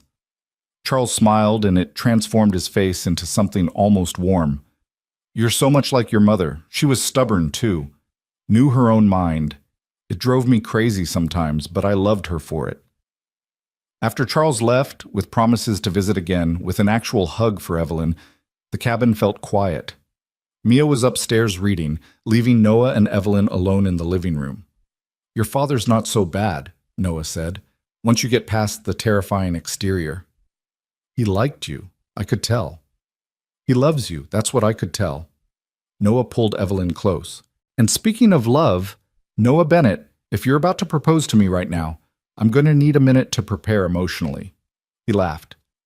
"Not quite yet, but soon. I'm thinking—" He paused, considering. "I'm thinking spring, when everything's growing and new, when we've had a full winter together and you know what you're signing up for. Does that sound okay?" "That sounds perfect." They sat by the fire, planning a future that felt real and attainable and absolutely worth fighting for. Outside, snow continued to fall, blanketing the world in white. Inside, the cabin was warm with firelight and love, and the kind of peace that came from finally being exactly where you were supposed to be. January brought cold so severe that the pipes froze twice, and Evelyn learned how to thaw them with a hairdryer. February brought ice storms and power outages and long nights by candlelight. March brought the first hints of thaw, mud season as Montana locals called it, when everything was wet and messy and somehow beautiful anyway. Through it all, they built their life together. Bennett and Grace Furniture officially launched in February, with their first commissioned piece, a bed frame for a couple in Seattle, selling for more than Noah used to make in a month. They hired their first apprentice in March, a young woman named Sarah, Noah's choice of name, and it felt right, who was eager to learn and had real talent. Evelyn settled into her new role as board chair, finding she actually enjoyed the strategic thinking without the operational stress. She flew to Denver once a month for in-person meetings, and each time she was more eager to get back to Montana, to the life that felt like hers. Mia thrived with the increased attention from both of them. Her grades improved. She joined the school science club. She started drawing more, filling sketchbooks with designs for furniture pieces and rock formations and the world as she saw it. And through it all, Noah and Evelyn grew closer. They had their first real fight in March, about money and boundaries and her tendency to try to solve everything with her checkbook. They worked through it, learned from it, came out stronger. They learned each other's patterns, their needs, their triggers. They learned how to be partners in every sense of the word. Spring arrived slowly, tentatively, like the earth was afraid to commit after such a harsh winter. But by April, green was pushing through brown, flowers were budding, and the world felt full of possibility. On a Sunday morning in late April, Noah woke Evelyn early. "Get dressed, we're going somewhere." "Where?" It's a surprise. Trust me. They drove into the mountains, higher than they'd gone before, until they reached a meadow that overlooked miles of Montana wilderness. The sun was just rising, painting everything gold and pink, and wildflowers were starting to bloom in patches of color. Mia was already there, waiting with a blanket and a basket. Finally! Dad said you'd sleep forever, but I bet him you'd wake up fast. What's going on? Evelyn asked, but her heart was already pounding because she knew what this was. Noah took her hand and led her to the center of the meadow, where someone had placed stones in a circle. Inside the circle, someone had carved words into the earth. Will you marry us? Us? Evelyn looked at Mia, who was bouncing with excitement. We talked about it, Mia said. Dad asked if I wanted him to propose or if I wanted us to propose, and I said us because you're marrying both of us, right? You're going to be my stepmom and Dad's wife, so we should both ask. Noah knelt down, pulling a ring box from his pocket. Inside was a simple band with 3 stones, amethyst, green tourmaline, and diamond. Our birthstones, he explained, the 3 of us together. Evelyn Grace, he said, his voice steady despite the emotion in his eyes. Will you marry me? Will you be my wife, my partner, my person for the rest of our lives? And will you be my stepmom? Mia added. Will you help me with homework and look at rocks and teach me about business and love me even when I'm annoying? Evelyn was crying, laughing, could barely see through her tears. Yes, yes to all of it, to both of you, always. Noah slipped the ring on her finger, and Mia threw her arms around both of them, and the 3 of them stood in that meadow holding each other while the sun rose over the mountains and the world came alive around them. They had breakfast in the meadow, pastries Mia had helped make, coffee from a thermos, orange juice that was mostly pulp because Mia had insisted on squeezing it herself. They talked about wedding plans, about how they'd do it here in this meadow in the summer, something small and simple with just the people who mattered. Can I help plan it? Mia asked. I have ideas. I would love your help, Evelyn said. We'll plan it together, all 3 of us. On the drive home, with Mia asleep in the back seat and Noah's hand in hers, Evelyn looked at the ring on her finger. 3 stones, 3 lives, 3 people choosing each other, and felt something settle in her soul. This was it. This was the life she'd been running toward without knowing it existed. She'd started this journey in a torn wedding dress, running from a man who didn't love her, testing people to see if anyone would see her real value. She'd lied and hurt people and almost destroyed the best thing that ever happened to her. But she'd also been brave. She'd told the truth when it was hard. She'd chosen love over comfort, authenticity over expectations, a real life over a perfect one. And now, driving down a Montana back road with her fiancé and soon-to-be stepdaughter, Evelyn Grace, who would soon be Evelyn Bennett, felt something she'd never felt before. She felt home. The wedding took place in August, in the same meadow where Noah had proposed. It was small, just 30 people, mostly Mia's friends and their parents, a few of Noah's clients who'd become friends, Patricia, who flew in from Denver, and Charles Grace, who walked his daughter down a makeshift aisle with tears in his eyes. Mia was the flower girl and maid of honor, wearing a dress she'd picked out herself and the geode necklace Evelyn had given her. She took her role very seriously, carrying the rings and standing beside them during the ceremony like she belonged there, which she did. Evelyn wore a simple dress, nothing like the elaborate gown from her first attempted wedding. Noah wore a suit he'd bought for the occasion, but he'd kept his work boots on because Mia insisted they were more him than dress shoes. They wrote their own vows. Noah promised to build Evelyn a life worth living, to challenge her and support her, and never let her forget her worth. Evelyn promised to choose him every day, to be brave enough to be real, to love Mia like her own. And Mia, unprompted, added her own vows. I promise to tell you when you're being mushy so you don't embarrass me in front of my friends. And I promise to share my rock collection with you forever. And I promise to love you both even when you're old and boring.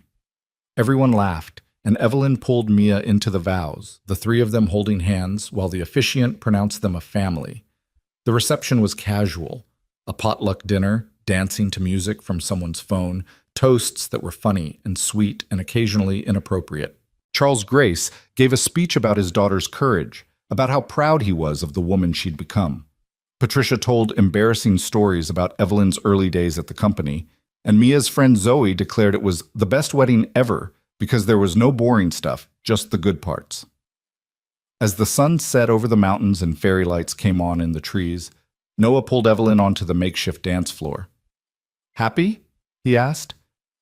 "Happier than I knew was possible," she said honestly. "Thank you for stopping that day, for seeing something worth saving in a stranger in a torn dress. Thank you for being brave enough to come back, for choosing this life even when it was scary."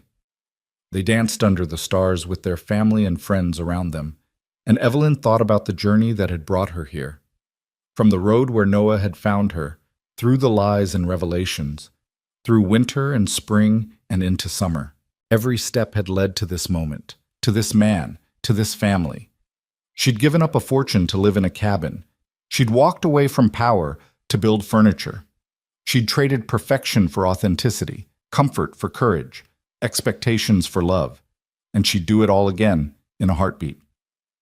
Later that night, after the guests had left and Mia had fallen asleep in the truck on the way home, Noah and Evelyn sat on their porch now, officially, legally, permanently, and looked at the stars. "I have something for you," Evelyn said, pulling out a small wrapped package. "A wedding gift." Inside was a deed, not to property, but to something else. "I paid off your mortgage," she explained as Noah stared at the papers. "The cabin is yours, free and clear. I wanted you to know that no matter what happens with the business or the company or anything else, you and Mia will always have this place. It's yours." Noah was quiet for a long time, looking at the papers. When he finally spoke, his voice was thick with emotion. "You didn't have to do that." "I know, but I wanted to. You gave me a home when I needed one. Let me give you the security of knowing it's always here." He pulled her close, and they sat wrapped in each other, listening to the night sounds of Montana, owls and wind, and the distant howl of a coyote. "I love you," Noah said. "Not for what you can give me, but for who you are. I need you to know that." "I do know that. That's why I married you." They went inside to check on Mia, who'd woken up enough to change into pajamas but had fallen asleep with her clothes scattered around the room and her new rock collection already taking over every surface. They stood in her doorway watching her sleep, this amazing kid who'd accepted Evelyn into her life with such open-hearted generosity.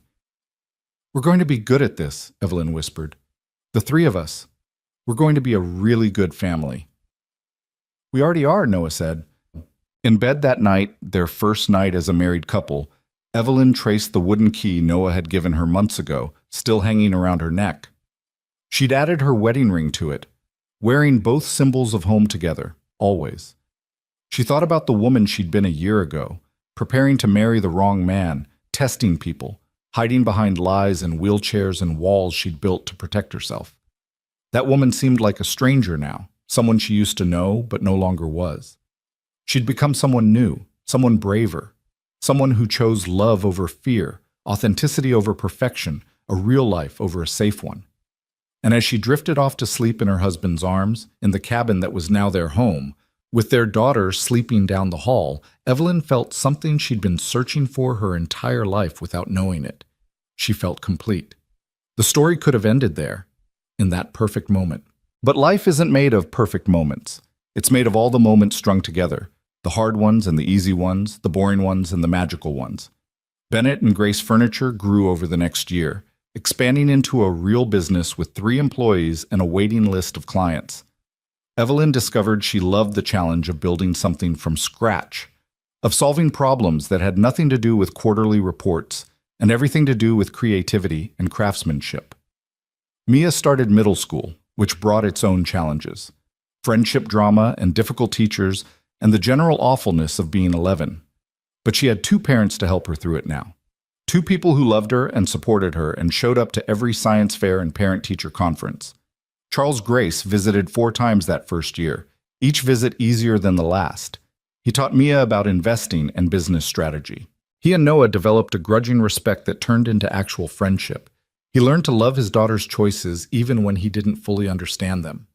And Evelyn and Noah built their marriage day by day, choosing each other through arguments about whose turn it was to do dishes and whose fault it was they'd run out of coffee. They chose each other through sickness and health, through business challenges and family drama, through all the ordinary moments that make up a life. On their first anniversary, they went back to the meadow where they'd gotten married. Just the two of them this time, with Mia staying overnight at Zoe's house for the first time. "Do you regret it?" Noah asked as they sat in the wildflowers, watching the sunset. "Giving up everything you had?" Evelyn thought about it seriously, taking his question as the genuine inquiry it was. "I didn't give up everything. I gained more than I lost. But sometimes," she paused, wanting to be honest, "sometimes I miss certain things. Good restaurants, easy access to museums, not having to drive an hour to get to Target." "So you do regret it?" "No, I miss those things the way you miss a friend who moved away, fondly, without wishing they'd come back, because what I have here is worth more than any of that." She looked at him. "I have you. I have Mia. I have work that challenges me and a life that feels real. I have a family I chose instead of one I inherited. That's worth every sacrifice. Even when the pipes freeze? Even when the pipes freeze," she laughed, "though I reserve the right to complain loudly when they do." "Deal." He pulled her close. "Thank you for choosing this, for choosing us, for being brave enough to build a life that doesn't look like anyone expected but feels exactly right. Thank you for stopping for a stranger in a torn dress, for seeing something worth saving." "I didn't save you," Noah said seriously. "You saved yourself. I just gave you a place to land while you figured out who you wanted to be." They watched the sun set over the mountains, and Evelyn thought about salvation and courage and the different ways people save each other. Noah had saved her by offering kindness when she needed it most, but she'd saved herself by being brave enough to accept that kindness, to be honest about her lies, to choose a different path. And in the end, they'd saved each other, because that's what love does. It gives you a safe place to be your real self, mistakes and all. Years would pass. Mia would grow up and go to college and come back to Montana with a geology degree and big plans for the family business. Bennett and Grace Furniture would become known across the country for beautiful, handmade pieces that lasted generations. Evelyn would eventually step away from her family's company entirely, finding more satisfaction in building furniture and raising her family than in boardrooms and profit margins. But that was all in the future. In this moment, in this meadow, on their anniversary, Noah and Evelyn were just two people who'd found each other in the most unlikely way and chosen to build a life together. A single dad who'd saved a runaway bride, a billionaire who'd saved herself, a 9-year-old who'd saved them both by being brave enough to love without reservation.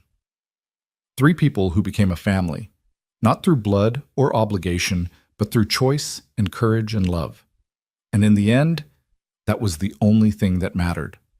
They drove home as stars came out over the mountains, back to their cabin where a light was on. Mia must have convinced Zoe's parents to bring her home early, unable to stay away from her family even for one night. They'd complain about her breaking the rules, but they'd be secretly pleased, because home was wherever the 3 of them were together. Evelyn looked at the wooden key around her neck, at the ring on her finger, at the man beside her who'd become her whole world. She thought about hope, the word carved in cedar, the thing that had brought her here, the thing that kept her choosing love every single day. She'd come to Montana broken and lost. She'd stayed and become whole. And that, she thought as they pulled into the driveway where Mia was waiting on the porch with a smile and a new rock to show them, was the best kind of happy ending. Not perfect, not easy, but real and earned and absolutely worth every risk it took to get here. Home.